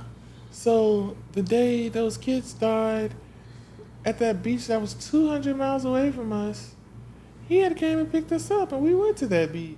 He left us in the car by ourselves for an hour. He came back with blood on his hands, but we just didn't think he was capable. I'm like, what the fuck are wrong with y'all? I'm like, y'all slow. Like, Yeah, gotta be. I'm like, I don't want to watch this shit no more. Like, I get mad. I'm like, what the fuck? Like, bro, he was at every place where motherfuckers was killed. The nigga had a watch that said the Zodiac. He was a diver.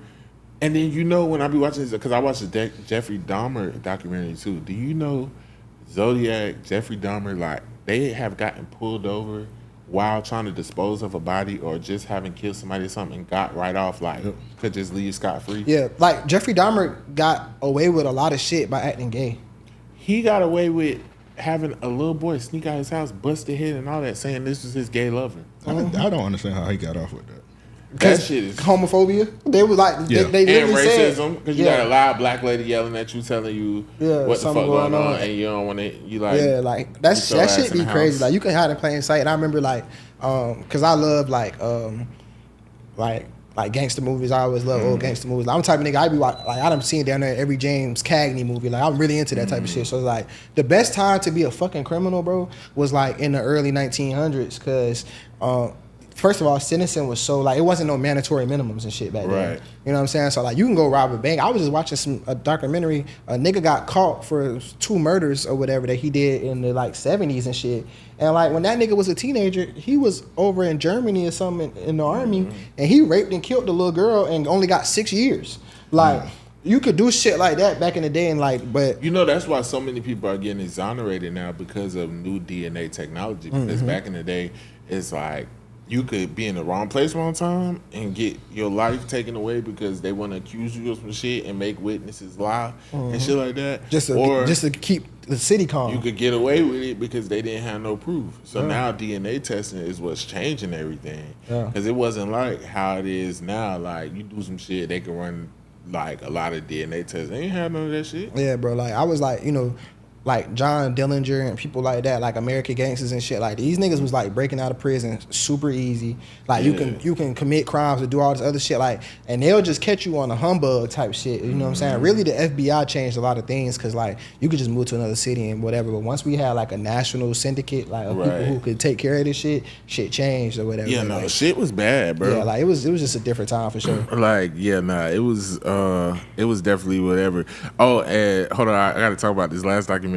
Talk about Gullible, bro. Y'all boys gotta go on Netflix and watch this documentary named Con Mum, M-U-M. Con, like mom, but British. Yeah. It's about this lady who wasn't in her son's life for 45 years. He never knew her, had a hard childhood, all of that.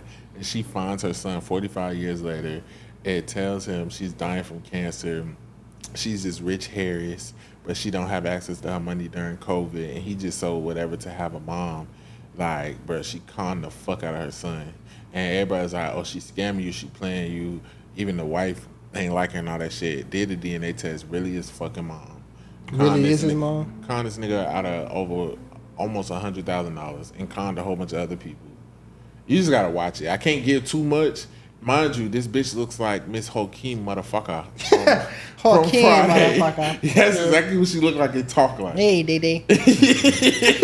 Like, you gonna be like, how the fuck this bitch do this? Like, bro, you just gotta watch it. It's an amazing documentary. I got that John Blaze shit for you. Wait, real quick, my fault. In the same vein, because I've been hooked on the Netflix shit. Bro, Netflix killing the game with the documentary. I seen you nah, just say for that, real, and that's for what real. back in the day when Netflix first like started getting traction and shit. That's what made me have Netflix like early on because I love documentaries. Yeah. That's why I Netflix seen you had tweet good that though. documentaries. Because some documentaries, like, I start watching them, I be like, this shit boring. Yeah. But Netflix, like, I just watched that Jussie Smollett shit. Yeah, watched I that seen you one. talk about that too. All right, Not let's talk gonna about it. lie, I was watching it. So the first half, they had him like, this nigga guilty. He's a narcissist. He's a liar. Yeah. But then that second half, I was like, I don't know, because them African niggas are some clout chasers, and I feel like they some liars too. And then like some video evidence I seen, but all in all, if I had to give it like 75%, I say he lied. And then the other is like that reasonable doubt on the other side. Yeah. But like for the most part, he just gave me a little bit of delusional liar. But the whole case was just stupid. Yeah. Like, yeah. But at some points, it did have me like, okay, maybe he. But then I was like, it's more evidence pointing towards him than not. Yeah, I'm gonna get back in my documentary bag because I always like now I be on YouTube and I just watch investigative journalism as opposed to documentaries and shit, yeah. and it's like so shit like that. But I like, love a good crime series. yeah, so like I've been hearing a lot about documentaries. And we've been talking about it a lot lately. She was bludgeoned. I be, ooh, what Like, happened? I hate shit like that because my mom, like, she an ID channel like person or whatever. Like, she done kind of got out of it now. I got my mom on YouTube and shit now, but like. She was. You can't watch too much at one time. Then you start having. down. Yeah. I remember one time I went through there. We ain't had no cable, so I used to watch this channel. All I used to play is like shit like that. And then one night, my mama went out and ain't come home and wasn't answering her phone. And she was supposed to take me to the bus stop. That I was in high school. I mean that bitch boo crying on the phone. Nisha, somebody got her. She's done. Stick a fork in. Motherfucker had done got drunk and went over her ex house. And my mama ain't used to do shit like that. So I'm like, what the fuck? And then her phone was good. At first it was ringing, but then it started going to voicemail. Yeah. I'm like, She getting fucked like he let me start calling little nigga. Like, damn. But yeah, that shit had fucked me up. okay, real quick before we go, I know we keep saying that. So boom, right? I gotta tell y'all this story. I remember being little. When I was little, I stayed in my neighborhood. So my mom, our house was right here, and then my aunt and my cousin stayed literally at the house next to us. And I remember one day, my mom used to leave me at home and shit or whatever. Like I was 5 with a key to the house. So like, I'll never forget, bro. I wake up in the middle of the night and I go in the room. You know, I used to always just check on my mom. I'm looking, she not there. I'm like, mom. She'll like sleep or whatever. And I guess I was dozed off. So I'm like, my mama not home. Yeah. So I leave or whatever because I remember going to sleep. She was home or whatever. I leave. I go to my auntie house. And I'm like, my mom not here. Like, can I, you know what I'm saying? I'm knocking on the door. It's like 3, 4 in the morning. I'm like, can I just sleep over here tonight or whatever? Because I'm like, I don't know where she went. Bro. When you go back to my auntie, she mad as fuck. Like, why she didn't just bring you over here? Like, there's no pressure. What the fuck she on, my auntie, man? And it's like, this my mama aunt or whatever. Oh. You know what I'm saying? Yeah, this my mama. This my grandma's sister. She like, why the fuck you ain't just leave her up here or whatever? So we go back to the house. My mom is in the bed, knocked the fuck out. I just didn't see her, like the way she was sleeping. I don't know how. And I'm yelling like, Mom, you here? You here? Because it's dark as fuck in the house. I'm a kid. And she sleeps so heavy, she not hearing. My mom is in the bed asleep. She wake up, she like, the fuck? And then she see my auntie, what are you doing here? I'm like, I didn't see you. She like, my auntie was like, Janae, I was so fucking mad at you, yo. Like, I was like, I always felt so bad. I'm just like, damn, what the fuck? And I the fuck down. Yeah, and to this day, bro, me and my mom talk about that. I was like, I really don't think that you was there, bro. Like it's no way that I did not see you. She like, stuck back here. yeah, like what the fuck? Oh shit, I'm caught. Yeah, like the fuck. Hell no. Shout out to my RP, my aunt Judy, man. Oh damn. Yeah. R.P. auntie. Peace. But yeah, so we're gonna get into what it is, what it ain't. Before we get into what it is, what it ain't, I do want to say, man, prayers up for Bruce Willis, man. It ain't looking too good for your boy. Yeah, man. Shout out to Bruce. Yeah, they saying he pretty much out of there. Like that dementia shit just sneak up on him. And he young to have dementia too. 70, that's young for dementia. And you know they've been saying something about Trump too. Like it was some shit with his hand. Now he been missing for like 6 days. Like niggas ain't seen him. Yeah, but they just posted some shit. It's supposed to be him, but I seen people saying like this is actually a clip from June. Yeah, that's it's one video. It's the one where they said he was at the golf course. Mm-hmm. Somebody pulled up the video. That video was like from 2019. Yeah, so I don't know what's going on. I think it is still weird though, like how much hatred is like approved these days because people just like, yes, like he dying, like this is crazy. What's wrong with people? Yeah. No, niggas is just like say like we need to confirm, like niggas is happy, bro. Yeah, and it's like I just don't like shit like that. Like I feel like I don't know if y'all timelines is filled with like Love Island shit right now. Yeah, but bro, the Love Island shit, I'm so sick of that shit. And it's like the hatred that people are so parasocial these days, and it's like people don't need to die because you don't agree with them. Yeah, you know what I'm saying? Like I just I don't know if y'all seen on Twitter. This was like a few months ago. It was like this thing that went viral. These girls, they was drunk driving in a car and turning up, and they wanted to get into an accident. Everybody died. And it was like a big story in their hometown. Oh, yeah. So I remember I quoted it, and I was like, we've all been there. I was young and dumb before. I was like, you know what I'm saying? I could remember doing that with my homeboys. Yeah. We going down 95, hanging out the sunroof and shit, drunk. Niggas was twerking. And I'm like, that shit could have, easily happened. You know, I'm like. And she had just tweeted before the shit happened. Like, so I'm like, I was like, things happen, whatever, you be young and dumb, like RIP to them, whatever. If some random just comes and was like, oh, you should have died too. I'm sorry. Yes, they deserve to die, and I hope you right now. Yeah, it's just like, if you drunk driving is a choice, y'all should have died too. Social media shows me. I said, be careful. I said, I'm one of God's children. You better be careful who you wish death on. God don't play about you, bro. The fuck wrong with you, bro? Social media shows you how many people are suffering mental illness, bro. Yeah, like real shit. Because a logical person would never think like that. Like even like trolling, that's too far. Like what are we saying? Like you should have died too. Like it's some weird. I seen a video today. A girl, she was talking something. I don't care if y'all get me up out of here, but when I see, if I don't feel like saying hey to you, I ain't saying hey to you. I don't care how long I knew you. And everybody was agreeing. They're like, that mood. I was like, bro, that's weird, bro. That's weird. I'm like, bro, I'm an antisocial person. If I know you, I'm going to say hey to you. Just I ain't going to say hey to you. I done had a girl do that for me before. We like went to middle school together and we used to have each other on Facebook. So like, I am a little awkward like that when I see somebody, but once I make eye contact, I feel like I have to speak. So like I seen her and I was just like, and she was like on the phone, and I was like, oh, what's up? This was like some years ago. She was like,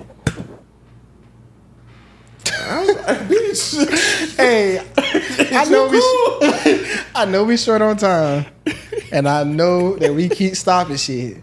But one of the funniest moments I ever had with this nigga V, bro. We was in the club, right? Yeah, that hoe had me fucked up. Look, hey, but like, I don't know why she did this. This was super fucking weird. Yeah. But we was in the club and like, it was some girls who we was cool with or whatever. Like a two-man. Well, I knew one of the girls through her homegirl. I never met her or nothing like that. But we was walking in the spot. She seen me, and the first thing she said to me was, Where your chubby cute friend at? I'm like, he right here or whatever. So I tried to, she was at playing shy or whatever. So then I guess y'all end up communicating or something. But like the next time we went to that spot, they was there, and I kind of, I introduced them or whatever. And like, so V spoke to the girl or whatever, and then her homegirl came and talked to me. By this time, me and the girl had been talking. Yeah. So it was kind of like, okay, you with your homegirls. I'm not a rude nigga, and like he talked to the other. That was the first time I met her. Yeah, like, no. But she walked up to me and was like, what's up with you? Like, yeah. So it turned into a two-man, but it's two other homegirls, so I'm not going to be rude. I'm the nigga that's like, if I fuck with you and I got it while we out, I'm going to entertain. I buy all the whole shots and shit. You know what I'm saying? So I'm just like, I wasn't buying shots. I was saying, nigga, when you did that? Not that night. But I wasn't just going to be rude. Yeah. So I'm just like. No, that shit was super fucking weird because we all talking because we was with Cal that night or whatever, and they knew Calvin or whatever, so we all speaking and shit. So it's like you see us talking to your friends, you see what's going on. V goes to, and I would have spoke to. I'm the same way. Yeah. V goes to introduce, shake the girl hand, and she blows him off completely ignores Like the I nigga. was trying to run down on her. Bro, and this nigga was, and I seen that shit, and I know him, so I know that shit was, nigga was burning on the inside. Like, I'm talking about, like, he was like, hey, how you doing? And she, like, literally just like, Hell no. like, she was super fucking weird, and like, she's super popular, mind you though, she's like, really popular in the city. and so whenever we Haven't tell this, fought with her to this day. whenever we tell this story, like, everybody be like, what? But mostly they be like, well, she is a little weird, or whatever. But once I heard other stories from other people, and it was like, yeah, that is. And then even the homegirl who I was talking to when I told her, she was like, oh, like her nigga, because her nigga used to be at this club until they broke up or whatever. And like, it was like her nigga was there, so that's probably why she's acting. But that like nigga was outside. She's like, but you know, I just hang with her out, whatever. I'm like, yeah, that shit was still rude. Like I had a grudge about it for a long time. Now, you know, I had to have another interaction with her. Remember I told you about that. For real? Yeah. Nah. I remember when we went to, because we seen her again. We seen the same group of girls. Everything was whatever. And this time, she's like wanted our attention because like by this time, these girls had done came on the pod. And then it was like, okay, now you know who he is. So it's like this time you come out the club like, you want a nigga to she was being you. friendly, like to the way, like she was like more welcoming, like in her demeanor. We did not speak to the bitch. Like, yeah. All right, let's get into what it is, what it ain't, man. We're gonna breeze through these real quick. Whatever. So first, what it is, what it ain't. We got. Matter of fact, let me start with the good one. So recently, it was audio and footage released. Well, I think it was just audio. A Young Thug Footage in too? footage too in the interrogation room. Pretty much what people call telling or ratting, what he claims he's so opposed to. And I don't know, it's like day by day, it's more footage and more audio. And it's not looking too good for my boy. Yeah. And you know, it's making people pretty much be like, he's a hypocrite because he do all that rat talk, but he was ratting too. And then some people, it's like a popularity thing because it's like the OGs or the rappers who was talking about Gunna ain't coming out and saying nothing about Thug. And it's like they trying to, or the ones who are saying, oh, it's not the same, or he was just lying and trying to throw them off, or he was this or he was that. So how do y'all feel about it? Is the man a rat? Is that what it is or what it ain't? Where's Wack 100 when you need him, man? But well, Wack is one of the ones who saying no, right? You ratting or whatever. Let's start this off with I don't give a fuck. Same here. But also though, you got to keep that same energy, and it has been a lot. And I do feel like Gunna Camp is probably leaking a lot of this shit to clear his face up or whatever. Because I do feel like Gunna did took a hit on it. But I feel like, again, we was talking about this shit in the barbershop. I don't feel like Gunna never portray himself to be no super thug ass nigga. So I never heard Gunna talking about killing niggas or none of that shit. So it's like this shit not gonna hit him to say he a swag rapper, bro. He made music for the bitches and the niggas, all the fly guys, all the fine niggas. You know, in that video, like that's who he made music for, bro. So it's like it never was really gonna affect him. I do need people to understand because they was like, shit, all Gunna did was say yes. Like, y'all do have to understand that did help build the case tremendously because he confirmed that YSL was a gang. And that's what the whole conspiracy of the RICO was about. Yeah. But as far as, again, I'm not in the streets either. That shit not peep. But one thing I do say is, like, projection. Typically, projection is people are projecting because it's something that they secretly do or want to do. So all I'm gonna say is, I don't know the full logistics of everything because I know the nigga who he was talking about in the interrogation room came out and said, "Oh shit, the nigga protected me, whatever." But from what I've seen, it's like whether somebody got in trouble behind it or not. When you sit in the interrogation room and you name names, and you know, I quote, he said, "I'm like, you just shot somebody." Yeah. Or I said, y'all got my number. I'll tell y'all whatever. Yeah. Just don't tell the world. Just don't tell the world. Yeah. That's right. I'm sorry. Like, whether you was throwing them off or not, anytime I feel like if you sit in there and you talk to them folks, and then it's more shit that's coming out, it's these phone calls that's coming out, you talking about people, you just not looking like a good person.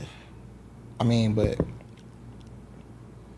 who really was looking at him as a pillar of the community and shit? Like, a lot of people. That's what I'm saying though. Like that's why niggas gotta Like these parasocial relationships, bro. Thug is one of them people that people like literally looked at like the king. I want to say it's either Thug or Future for King of Atlanta, but I feel like it was more. And Gucci. I feel like music wise it's okay. Future, but streets wise it's Thug. Before it was Gucci, yeah. But now it's Thug because of the YSL and the people he had and staying solid and beating the trial and all of that. So I feel like it's a big slap in the face to people who want to feel like they're affiliated with that. Yeah. Like, oh damn, or they're trying to make excuses for it. But at the end of the day, that's why all that street shit, the streets is dead. I ain't gonna lie. Who had the best response to me is P from QC. When he said all this shit dumb, streets is dead. Y'all well, he said that because he read it too. Yeah, but like, but the thing is, he said shit. He said, I'm a businessman. Me. He said, I ain't a businessman. I get it. I feel like the person who come out looking the most solid in this situation is 21 Savage. Yeah, 21. Yeah. Because I feel like 21 Savage looked at the situation the same way I would. I don't feel like what Gunna did. He was trying to see what happens is you niggas be dumb at the end of the day, because these niggas don't be street niggas and y'all be knowing that shit, and it be a beneficial relationship. Right. You get in with us, I do business with you, you get a little bit of street cred from being associated with me, and that's the exchange. But what y'all be doing is y'all be letting these niggas know shit or have these niggas involved in shit, when really niggas should have made it clear that Gunna wasn't involved in no shit from the get-go or whatever. And not like 21 Savage said in the phone call, I don't feel like he said that shit with the intentions of hurting you. He not no street nigga. He don't know the extent of what he doing. And I feel like Baby and these niggas went and jumped the gun or whatever and made this shit or whatever. And I agree with that shit, because and at the end of the day, these niggas saying that, but when it be they people, niggas don't hold shit accountable. As a nigga who was in the streets, you know what I'm saying, back in the day and had first-hand side of this shit, bro, like, the streets never been real. You know what I'm saying? Like, I seen it, bro. I seen the, like... Majority of niggas are snitches. I'm just letting you know. Yeah, like, I've seen, like, the super thug niggas. Like, I had a homeboy, like, I had a homeboy, like, he was in our neighborhood. He was one of the toughest niggas in our neighborhood or whatever. Some shit happened. Some shit went down. Nigga was looking at a double murder charge. He told on everybody. You know what I'm saying? That's what I'm saying. And niggas was still, because niggas be scared of you or whatever you got, nniggas still, free that boy. Like, the street's not real. Everybody ain't a rat until they in that motherfucking interrogation room and looking at their life through a lens like, oh shit, okay, I'm about to go down. The toughest niggas, bro, the toughest niggas, we've seen it from time and time again. Yeah. Look at even some of the biggest gangsters of America's history. And every, no matter white people, black people, mobs, whoever, all of that. Crime, that's what happens. Like, and like not just that, it's like, I also seen niggas who keep it solid. Like, niggas like, your bitch gonna be fucking your homeboy. They gonna be trying to fuck your baby mama. Like, all this type of shit. Like, the shit just not solid. That was one of the main things that made me stop being in that element. It's a smaller percentage of niggas who not rats and just gonna go do their time versus niggas who's rats. Yeah. So all of y'all be wanting to be in the streets and this my bloody, this my brother, this my slime, my lover. Them, most of them niggas gonna be rats, and it just is what it is. So honestly, with the whole case, all y'all look like some rats, bro. So stop calling people and say, oh, this one a rat, this one a rat. But I will say it doesn't. I'm gonna be honest. I've never really been a big fan of Young Thug. It's always been something about him that just didn't sit well with me. I had a few songs that I like. I never listened to a Thug album. You could go back to my Twitter and type in this nigga name. I used to be talking shit about him since way back in the day. Yeah, I used to slander him too, but it was more out of homophobia and like me not liking the shit that he was doing. But I just didn't like the way he was taking, where he was taking music. I don't feel like the music was ever good. I don't feel like, I just wasn't a fan of his music. And then also the wearing the dress shit and like just being a black man, I feel like he was emasculating us. And it was just something about him. It's something about certain people, the way they portray themselves, like when they do get in those positions of making it. It's like when a nigga talks, like he give me the same vibes as Yachty. Like I don't like when they talk like they bigger than the program or they're better than people. So let me say this though.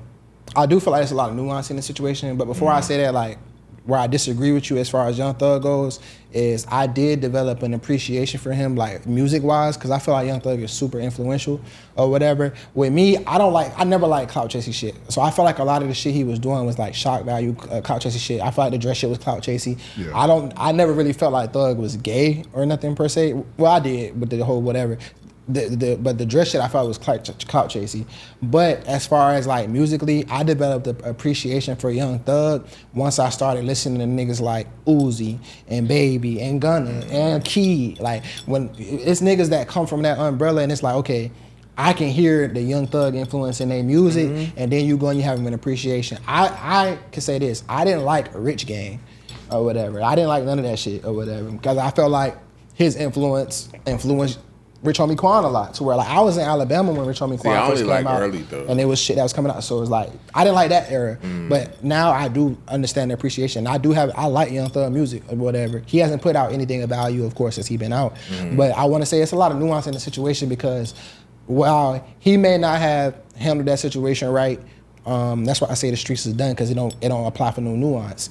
He didn't handle that situation to code or whatever. But as far as that trial, Young Thug stood tall. Yeah, no, you know what I'm saying? Like his life was like in that situation, he didn't do nothing. His life wasn't on the line. But when his life was on the line, he could have went another route. He did not, bro. And but he you gotta stood understand tall. that's why it looks icky because it's like everybody looked at you like you was a real nigga and you stood tall, but behind the scenes you was plotting on niggas. Like it just looks more from a morality standpoint.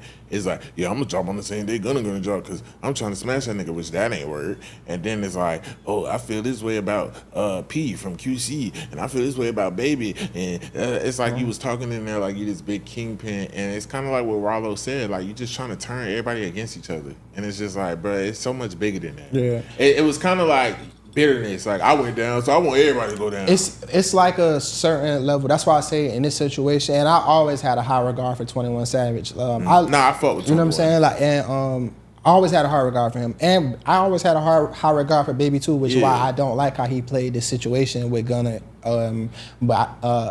The way 21 Savage talking about shit, he was a little bit understand. more personal because it was like, this is a nigga I was making music with, I was doing songs with.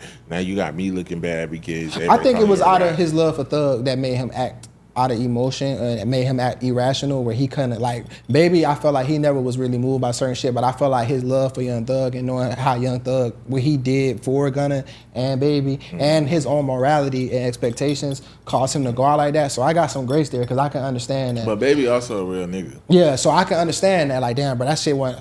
I feel like Lil Baby is keeping his morals, and when they come like, and Young Thug looking at it was like, oh well, like, you know, because what made him start speaking on P was because 21 Savage was like, you know, well, he gave Gunna his credit. He was like, how you switch up on me knowing you a business with a rat or whatever, and it's like, and 21 Savage was like, he right, like you can't pick and choose or whatever, but I feel like with Baby, he probably don't have that relationship with P that he had with Gunna or whatever, and knowing what he did for Thug. When you know what I'm saying, like sometimes. But Baby's such a real nigga. The person who bought QC came to Baby first and told him he'll buy him out of his contract with QC. He wanted to sign Baby and he was gonna buy him out of that contract. And Baby told Thug he didn't feel right doing that if P didn't know, and went and going behind P back. But so then the nigga went to P and bought the whole QC and they catalogs, and P didn't tell Baby before he sold it. So it was kind of like, that's what I'm saying. Baby a real nigga. That's what I'm saying. So he so just like, be standing on. Yeah, he stand on his morals and principles, and that's and cool. 21 the same. You know what I'm saying? But I feel like 21, he more rational or whatever. 21 has gotten way smarter over the years, and 21 moves more like a businessman. Like he still has his hands in it, but like 21 got around people like Drake, and I could tell 21 was like, okay, it's more to this shit than street shit. You can tell 21 Savage has sense. First of all, 21 Savage is one of the he's one of those rappers to where like his music, you could tell that he got sense. That's why I always like Lil Baby, because I used to be, you gotta remember, bro, like I'm a nigga, my favorite rappers is Nas, Tupac, Jay-Z, like I'm a nigga, I respect Kendrick Lamar, I like lyricism, like certain shit, so it's like that melodic shit, I couldn't fuck with it. That's really, why I ain't fuck with the. If it wasn't for Drake, I would have never gave Lil Baby 2 listens, but I used to love that Yes Indeed so much, and I'm listening to it, I'm like, bro, this nigga is saying some shit. I'm like, this nigga is sliding. And that was my thing, because it's like, I can listen to the melodic shit if you're saying something. Yeah. But I felt like with Thug, like I don't know half the shit he be saying, and then it's just like you screaming on the track and shit. It was just like, bro, I can't really. I like, you know, pad me the hookah. You know what I'm saying? He had made it okay for niggas to smoke hookah at one point. I don't know why we got up out of that, and I'm just gonna leave it at this too. I'm finna get me a little black smoke hookah for the house. I got a hookah at the crib. I'm finna pull me a little hookah while I'm in the house. I always said it, bro. Like, if I'm with a shorty, I'm gonna smoke hookah with her, bro. Like I keep a hookah at the crib. I ain't provide the nothing wrong vibe. with You know what I'm saying? And I'm by myself. We ain't gonna be in the club smoking it, but nigga, when I go to Trio with a shorty, nigga, we sharing this bitch. I paid $50 for this hookah. We sharing that hookah. Yeah, I'm right here with you, huh, babe? Yeah, like we only need one tip. We share. But I remember when it was cool to smoke hookah, like the tent on the original tent on beach. Like we used to be in there smoking hookah. Yeah, it's not nothing wrong with smoking hookah. It's just like to me, it's rules to this shit. Don't record yourself smoking hookah, bro. Like that's bad bitch shit. I used to record myself. It's certain shit like cause you got the way you blowing it, like you know what I'm saying. I still got a video. But hookah was cool. Like, I'm in that bit. I had my cousin record me. I'm on the other side. So nigga, that big. Yeah. Shut up. You get a twirl now. This bubblegum flavor. But yeah, okay. 32 flavors. Bro, I remember one time one of the homies, and this was like, I'm old as hell. Yeah. So this was before hookah was popular. So I was wondering, I ain't gonna say which homie it was, bro. So we out. He like, bro, you wanna go to a hookah bar? I'm like, bro, what the fuck is that? I'm like, whatever, bro. We pull up. Yeah. We on fucking university. They just had a random hookah bar. We go in that bit, bro. It was like nothing but white bitches in there. Yeah. He had a fleet of white bitches. He was early. I was like, bro, get me up out of here. He was early. Before we got to it, it was white people and the fucking Arabs. Arabs, yeah. No, bro, I used to be in fucking Yamas, bro. Like before, like I used to go to Yamas. I used to get off work. I go dolo Yamas. Give me a hookah. Get Shout some out little to tzatziki. Yamas, man. Yeah, give me a little tzatziki chicken or whatever. R.I.P. Yamas. I used to catch so many hoes and Yamas like going dolo. Give me a little hookah after work. Yeah, because Yamas is like where the bad bitches gonna go. The bitches with non-corporate jobs or nursing. Yeah, classy hoes. Classy. Yeah, I used to fuck with Yamas. Yeah. All right, next what it is, what it ain't. Rapper French Montana gets engaged to the Princess of Dubai. And also, her engagement ring was $1 million ring. A lot of people are saying he's just in it for the money. Other people saying he really scored him one. And she looked good, too. She kind of give me, like, Nicki Maduras vibes. But who is Nicki Maduras? Miss Nicki, baby? Yeah. Oh, okay. But this her, I don't know if I seen her. Yeah. She look a little weird to me. So, what y'all saying? Is this what it is or what it is? Oh, that's what it is. What it is. Yeah, the music ain't hitting no more, nigga. You got to do what you got to do. Hey, that nigga, we getting there rap money. We getting there rap money. Yeah. But ain't that nigga a towel head himself?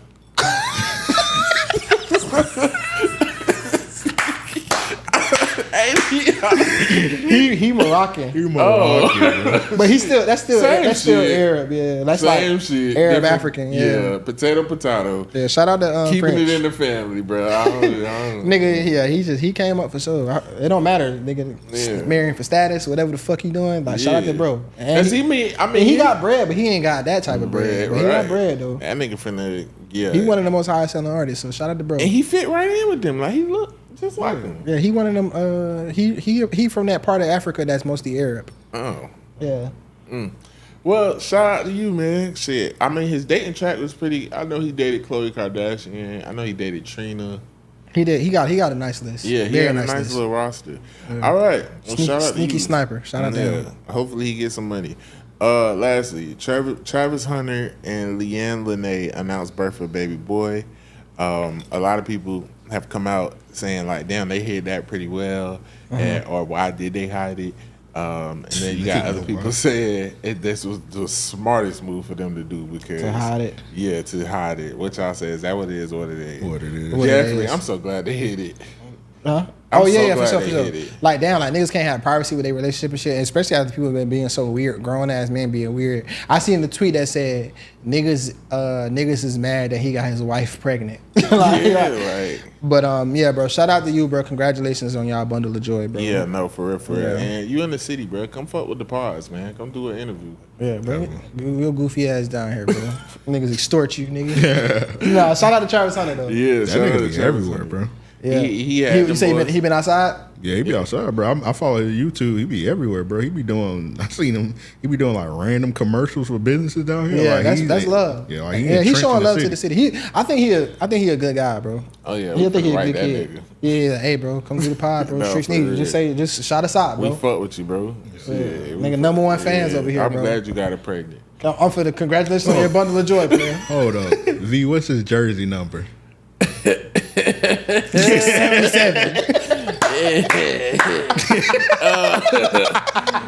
It got a 3 in it, right? No. Let's move on. What position does he play? That position. Well, niggas don't know that. We kind of don't know what position he about to play. I mean, what positions do he play? Quarterback. Yeah, you right. Yeah. No. Quarterback. Yeah. I know what position he play. Yeah, bitches pregnant. Yeah, he know some positions. God. You play the back. Shout out, bro. Yeah, shout out, bro, man. Make sure My you bro, like we chilling. Let me tell this real quick. We like this Travis Hunter shit went so far that my grandpa don't like this nigga old lady. Like, because like, you know, misinformation and shit. You know, they had that video going around like, oh, like they like, oh, y'all, yeah, she divorced him, man. I be seeing that. Yeah, I'm like, AI shit. Like, I had to tell my grandpa, cheated on him. yeah. He had to learn the hard way. Yeah, I'm like, that's not real, grandpa. He was like, yeah, she been wilding and they said she want $40 million, and she been spending all his money. I'm like, nah, that ain't. They were saying the same thing about David and Tamela Man. I'm like, why are y'all doing this? I'm like, that's not real, grandpa. I'm like, that's just people on the internet. I had to show him like that's not what really happened. In prison, what are you gonna gain from? Yeah, I had to show him the bill read. I was like, grandpa, she was just giving her testimony. He was like, oh, she Christian?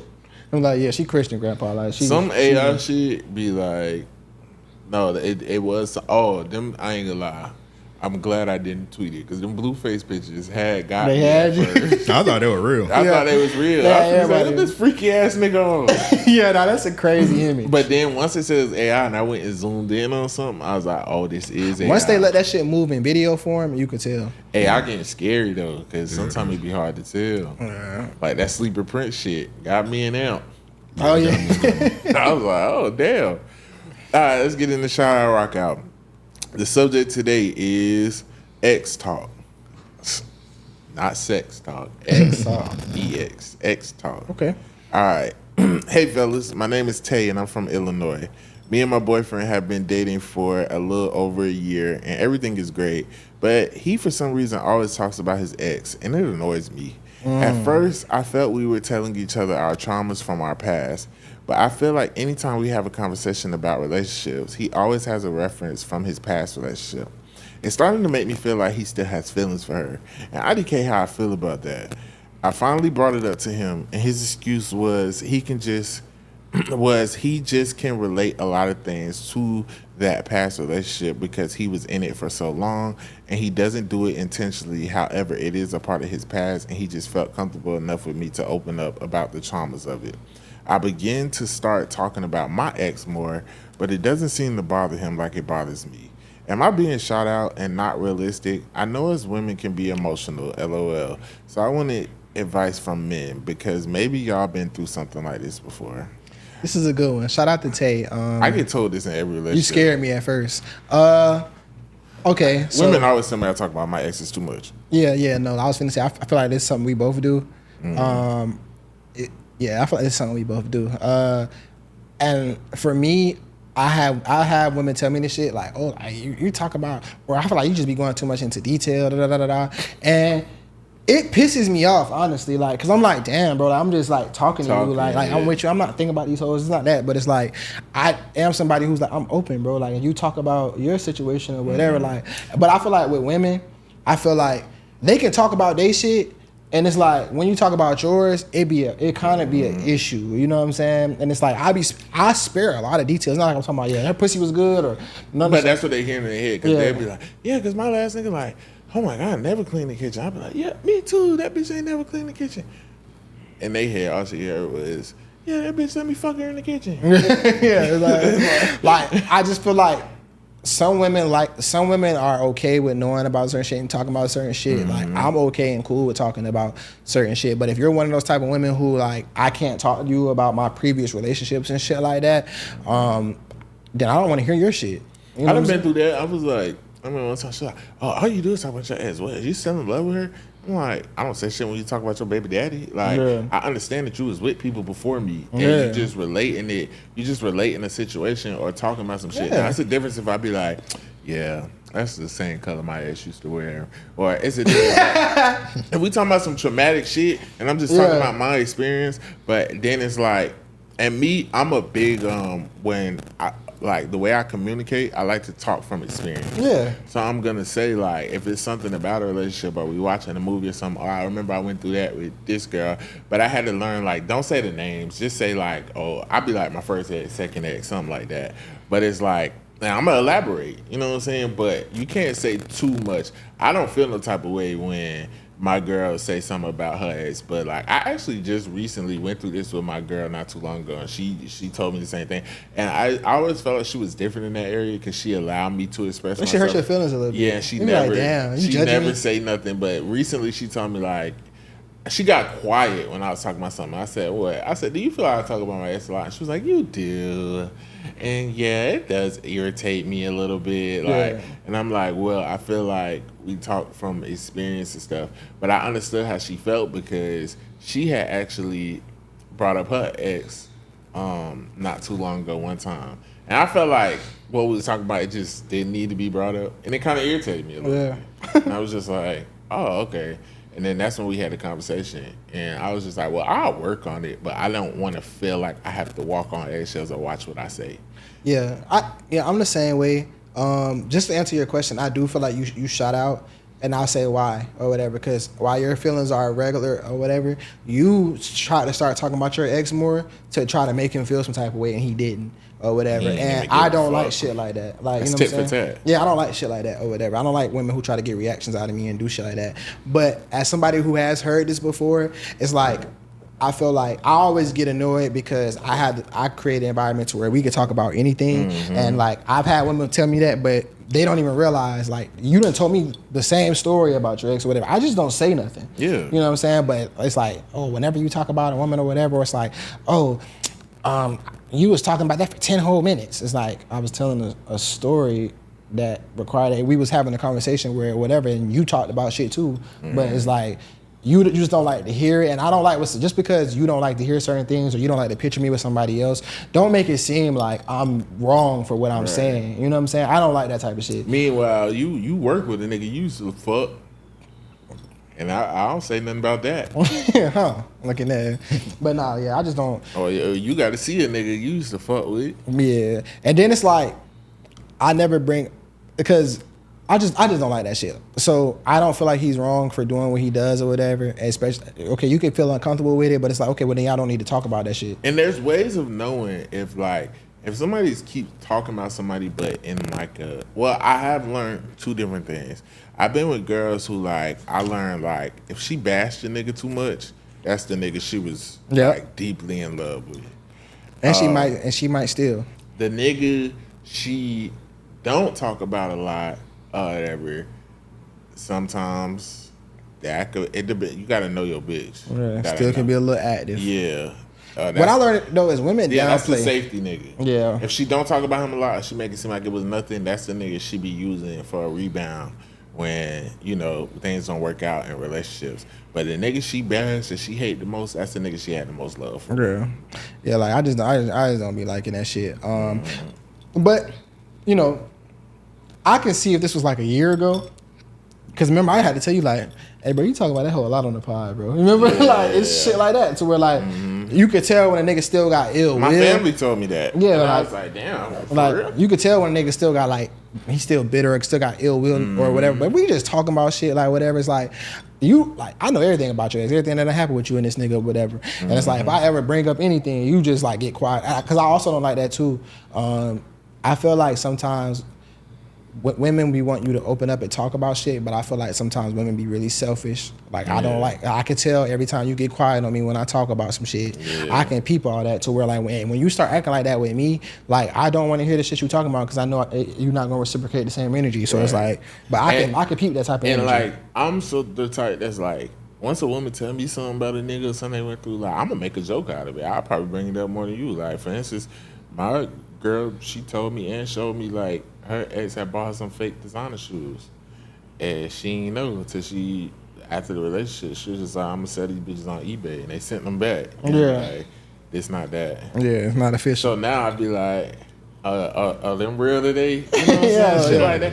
Like me, I'm gonna just make a joke out some shit. It's not that deep. But one thing though, I'm gonna give you some grace because you just be slightly uncomfortable. You feel like it'd be a little too much, and that's some girls when they really like you, they don't want to hear about you, and they like. I've had women tell me like it makes me mad to know that you dealt with other people. Yeah, I've had women. You know what I'm saying? So like I understand that or whatever, and sometimes you feel that way about a bitch too. Or whatever. A girl like, told me that before. Two girls done told me that. One girl told me, "Oh, I was like, what is it about me? Like, why you can't stop fucking me?" She's like, "I just get so angry at the thought of you with another woman." And yeah, I was like you're weird. And sometimes those people don't really value you the way that you would believe. You know what I'm saying? Like somebody not wanting you to have nobody else is not the same as it's just, and then it's just that's possessiveness. Mm-hmm. They look at you as a possession.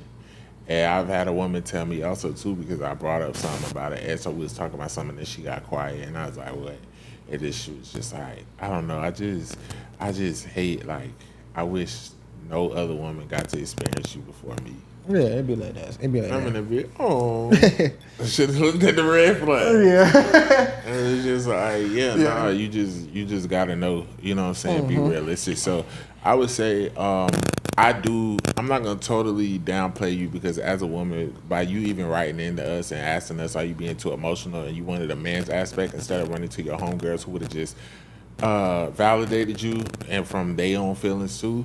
I think that was a smart move, and I think it shows a lot on your mental maturity. And you reasonable. Give him some grace. Yeah. I don't think he's doing it on purpose. Now, if a nigga just sitting around like, yeah, bro, my ex used to make the best Salisbury steak. Like, that's one thing I do miss. That motherfucker could cook. Then it's like, I feel like if a nigga always comparing you to a woman or something like that, but just talking about past experiences, and I'm the type of person, like, when I deal with people, I want to know about the things that happen in your relationship. I want to know certain things, your experiences in relationships, because... What if the comparison is, like, better? Like, y'all talking about something, and then it's like, yeah, that's why I love you, babe, because, like, you really be cooking and putting it down in the kitchen. You know, like, my last relationship, like, she barely used to cook. Yeah, I mean, I feel like that shows appreciation. You know what I'm saying? Like, but I've had situations to where, like, okay, where a woman brings up, oh, well, you told me in your last relationship you did this, that, and the third. And I'm like, well, yeah, that's because we had better such and such than we do. Like, and sometimes you gotta do that to humble a bitch, because like a bitch, like, don't be. I don't like people. Don't compare yourself to my previous situations either, because we got our own thing. Like, oh well, like, you told me that, like, one thing about y'all, like, y'all was kind of open. Y'all had open communication. That's something you appreciated or whatever. It's like, well, yeah, but every time I try to talk to you and a woman involved, you tune me the fuck out. So no, like, sometimes it be like that. But or even like telling about your traumas and stuff, because sometimes because I done been through that. Like, a bitch tell me, like, I told you, a bitch told me, like, she act crazy about a nigga. I'm like, so you don't fuck with me? No, it be like that too. Like, or like I might say, like, yeah, I remember I used to pop up on this whole whatever, and then it's like, oh, you do pop ups? You ain't never popped up on me? And I'm like, no, I'm just not at that place in my life anymore. Yeah, no, like, I've been there too. Like, I had a woman tell me, like, cause you know, like, I'm a attentive nigga or whatever. So I've had a woman tell me, like, oh yeah, like, you know, I love how attentive you are. I'm just not used to it. Like, usually I be the one being all attentive and shit. She's like, I'm kind of just soaking it in. And then later on, I'm just like, all right, now, bitch, when you gonna get to get to attending? Well, shit, like, what the fuck going on? Sometimes like, a bitch will tell you, like, all this good shit she did for an ain't shit nigga, and then you start putting two and two together, like, oh, you're taking it out on me, what he did to you. Yeah, that shit make you feel like, damn, but you don't like me? Get it, because you just feel like, oh, men, whatever. So it's definitely, you just gotta know the balance, know who's worth it, be able to talk about things. But if it does become too much, like, I feel like it's a way of doing things. Like, no, y'all shouldn't be talking about exes every day. Yeah, for sure. It shouldn't be like that. But if he's talking about his trauma, let him get that shit off. Yeah. Because I'm over all my past situations. I feel like I found the woman I'm supposed to be with. I'm in love. But again, I just talk about past experiences a lot. Yeah. So. I feel like we both people who relate to people, because we can be been through it, or we know people who've been through it or whatever. And I feel like we both very detailed when we talk about things, because it's like, I don't feel like we are one-sided storytellers. So like, you know what I'm saying? Or we like to give context. And I'm gonna tell what I did too. Like, oh, I could have been better at this, so I did that. And I'm not even just like that with relationships. I'm talking about friendships that are family. I don't talk to no more either. I'm gonna say like, oh yeah, I remember I went through this with nigga I thought was my brother, my cousin. We fell out, but I'ma still talk about something that, and every time it don't have to be a bitter thing either. Like, yeah, I really don't fuck with them no more though. Like, no, it's just I'm like, yeah, that shit crazy how we don't talk no more. But we used to be thick as thieves. Like we used to woo. So yeah, don't take it with a grain of salt, baby. Get out your head. He fuck with you. He there. Yeah, for sure. Lastly, motherfucking goddamn hygiene tip of the day. I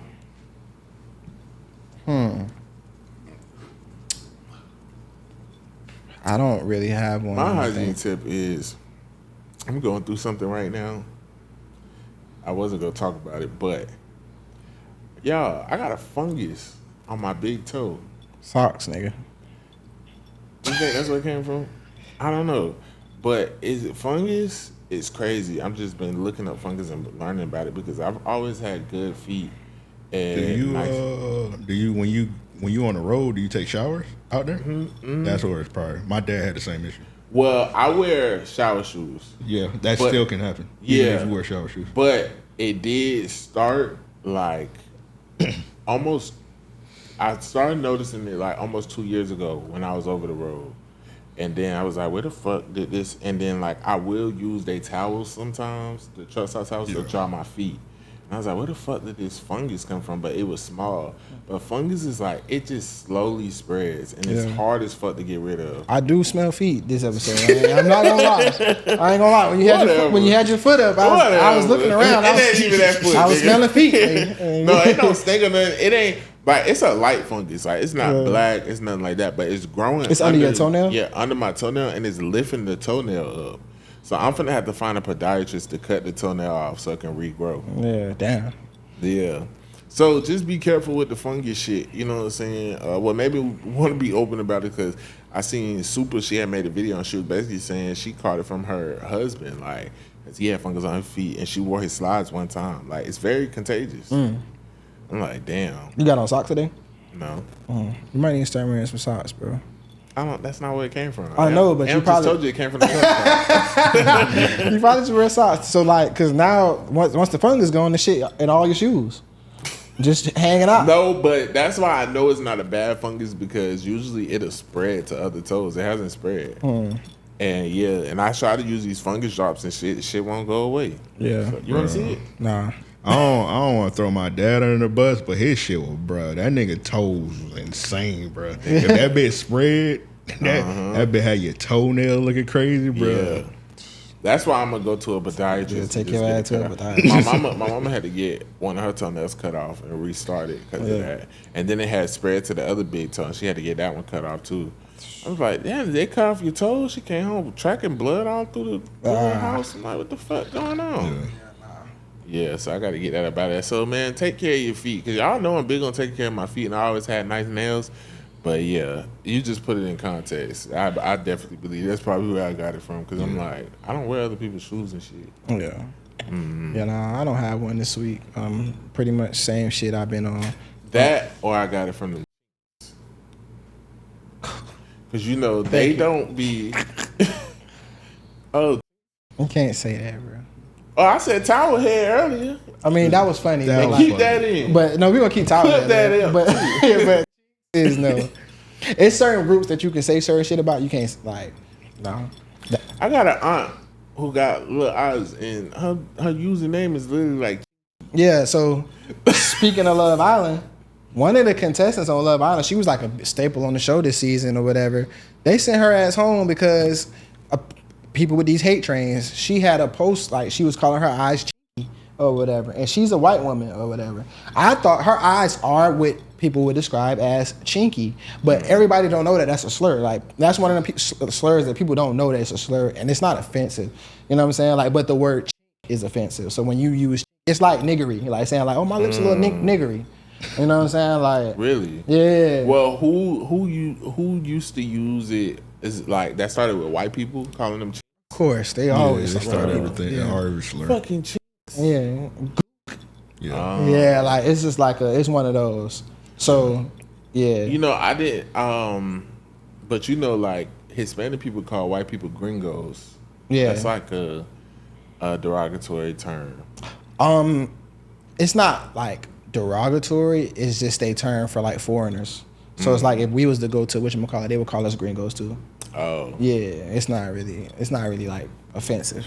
And then like for Hispanic people, It's way more than that, but like, you know. Yeah. But you just trying to get them all off right quick? Yeah. Like, I just want to know, so I'll make sure I'm not saying them. Yeah, no, like I'm anything. just bleeping all these motherfuckers. Yeah, like black nigga, like stop saying that too. Like that just sounds so Uncle Ruckus. It's funny because V got me saying black nigga. Yeah, like the fuck. Cause you know when you think of a black nigga, like I think of Chief Keef, like a Chief Keef type of nigga. But what does that mean though? Ashy, Why it's like plaid boxes, yeah, that's a what I'm black nigga. Because you saying nigga is already mean black, so it's like, why are you saying black? Because it's like extra black. It's like I'm not a talking nigger. about just the skin tone. I'm just talking about like, bro, you like a nigga. Like, Yeah, that's why it sounds so like when you say it, just be like, it's just like, remember we talked about this, like I do not like when people say blacks. Like, or when white people say blacks, like when you refer to them, like refer I don't like to when us white as the people blacks. say boy. Like when you're like, oh, the blacks. It's Remember, like, I told you I feel like if a white dude called me a boy, I would be more offended from boy than nigger. Now I know that sounds crazy. Yeah. Either way, I'm knocking you the fuck out. Yeah. But boy to me is like, oh, you really playing with me. Yeah. We had a situation recently on our podcast. Our fans didn't like it. We had the OG sessions on, and they say boys a lot. They don't say boy, they say boys. Yeah. And they were like, why are these white people on your podcast saying boys? I was like, okay. So real quick, you know who else say boys a lot? Who? Connor. Yeah, he does. But that's And when I watched it, and he's like, I got the Paid N Bazed boys. I was like, That's honestly how white dudes here That's talk. how they Yeah, talk. that's That's how not they disrespectful. talk. They say boy. He ain't Yeah. saying, I got these boys here like disrespectfully. He yeah. said boys. It's Yeah. like when they refer to their homies, they be like, these my boys. You know what I'm saying? Yeah. Like we say the guys or we say this my man's. being that he said boys plural, I didn't take it like that. But if he would have been like, say boy, I would have been like, Say, boy. what the fuck you talking? We done moved some furniture in this Ratchet's bitch. quarter But yeah, or like, y'all ever seen the one dude, that's his whole content, he go up to, he look white, but he really black. Yeah. He go up to people in Walmart and be like, hand me that shirt, boy. You heard me, boy. I be like, oh, he big, I don't give a fuck. They're like, He do that shit to me, I'm going viral. yeah, like who the fuck did you? Cause all that, when they be like, who you talking to? Shit, as soon as he said, Yeah. I'm So going across the shit. what was the what it is, what it ain't? Travis, what was the last one that you read? Travis. It was French Montana. Oh, okay. Oh. How did you not have the fucking Raja shit with the nigga who beat up the wrestler in the ring? Oh, I forgot about Yeah. No. But we don't really got to talk about it because it's That not shit what it was- is with it. no, that shit But was wild. watching that shit though, I was like, oh my! I really thought he fucked killed, him up. bro. Yeah. I thought he really killed him. I'm like, damn, bro. He was like, My thing is, at first I was like, nah, fuck that shit. Like, he shouldn't have smashed the fucking beer.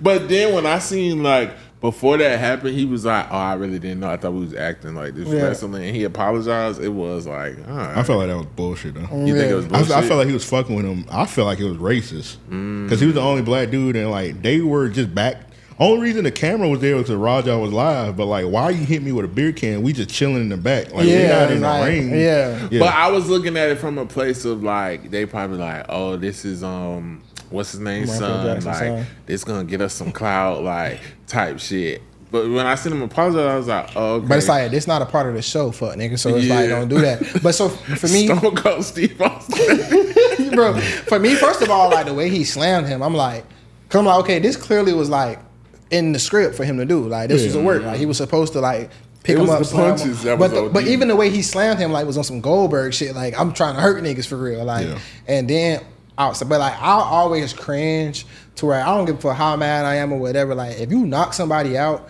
And like you keep hitting them and shit. Yeah, like I don't like as that. a young nigga who seen Coolie High when I was young and know how like you can accidentally kill a nigga. Like I just like shit like that always rub me the wrong way. I don't like when a nigga knock down and It's nigga go OD. stomp on them and shit or whatever. Like it's just, I hate when niggas stomp on niggas' heads and shit. yeah, It's like all right, bro. you got him. Yeah, you won already. What we doing? Yeah. But even like I'm not gonna lie, because like just growing up watching wrestling shit, the punches I was like, okay, they look real, but No, those it are- wasn't those till are I- real those are real yeah, punches. it wasn't until I seen the blood where I was like, oh, that those was was for like real punches. And the craziest part is like they pinned them at the end too. Like it's like clearly we know like it's certain times we don't have to do this. To me, that's like when the police shoot niggas and handcuff them. Yeah. Like you know what I'm saying? I It's hate like that. why, what are we doing? But prayers to Man. everybody involved. Those like I don't know. I feel like Bro might not go to jail, but niggas gonna try to sue because of Oh, he getting sued. yeah, Sure. Rampage Jackson. Everybody Daddy. getting sued. Yeah. Yeah, it was, nigga Rakishi Yeah, Rikishi getting sued. Yeah, everybody that getting was sued. it was your man's production. Like Oh, it's it was Rikishi production? Rakishi League. Yeah. Oh damn, Rakisha fell off like that. What you mean? He wasn't wrestling. He That was, shit look pose. that shit look like. that shit did look like men What's that Yeah, wrestling. yeah. movie? What's that movie with Jack Black? Luchador, Nacho Libre. Yeah, that man did look poor. That shit did look bad though. That was like a men's league. Men's league of wrestling. Damn. Speaking of men's league, bro, we gotta go. But shout out to my cousin dude. My cousin dude was in the men's league or whatever, and like he got mad at me because one of my homeboys, another one of my cousins, or somebody, like they went to college and they was playing ball and I shotted them out. And he was like, "Oh, you don't never shot me out, cuz you green as fuck." You said that. I'm like, nigga, you playing a fucking men's league after work where niggas bring their own shorts. Like, fuck are you talking about? Cuz I told like, nigga. I told him this though. You know I don't give a fuck. Like, what are you talking about? Shut the fuck Yeah, up. a men's league is crazy. Yeah, like nigga. Like, what are you talking about? Shout Unc out, man. We see you on that court, man. Like, nigga, Keep you doing ain't your thing. even got no fucking coach. Like, I shut know up, that nigga. men's league after work. I know it smell like Bengay, Yeah, like, come icy hot. But yeah, let's get up out of here. This has been a great episode. For sure. Yeah. But tune in. We'll I don't know what I'm saying. I'm tired, y'all, and I'm hungry. So yeah, it's your boy Low Key V, And it's your main man, K Thrizzle. and this is Paid N Bazed.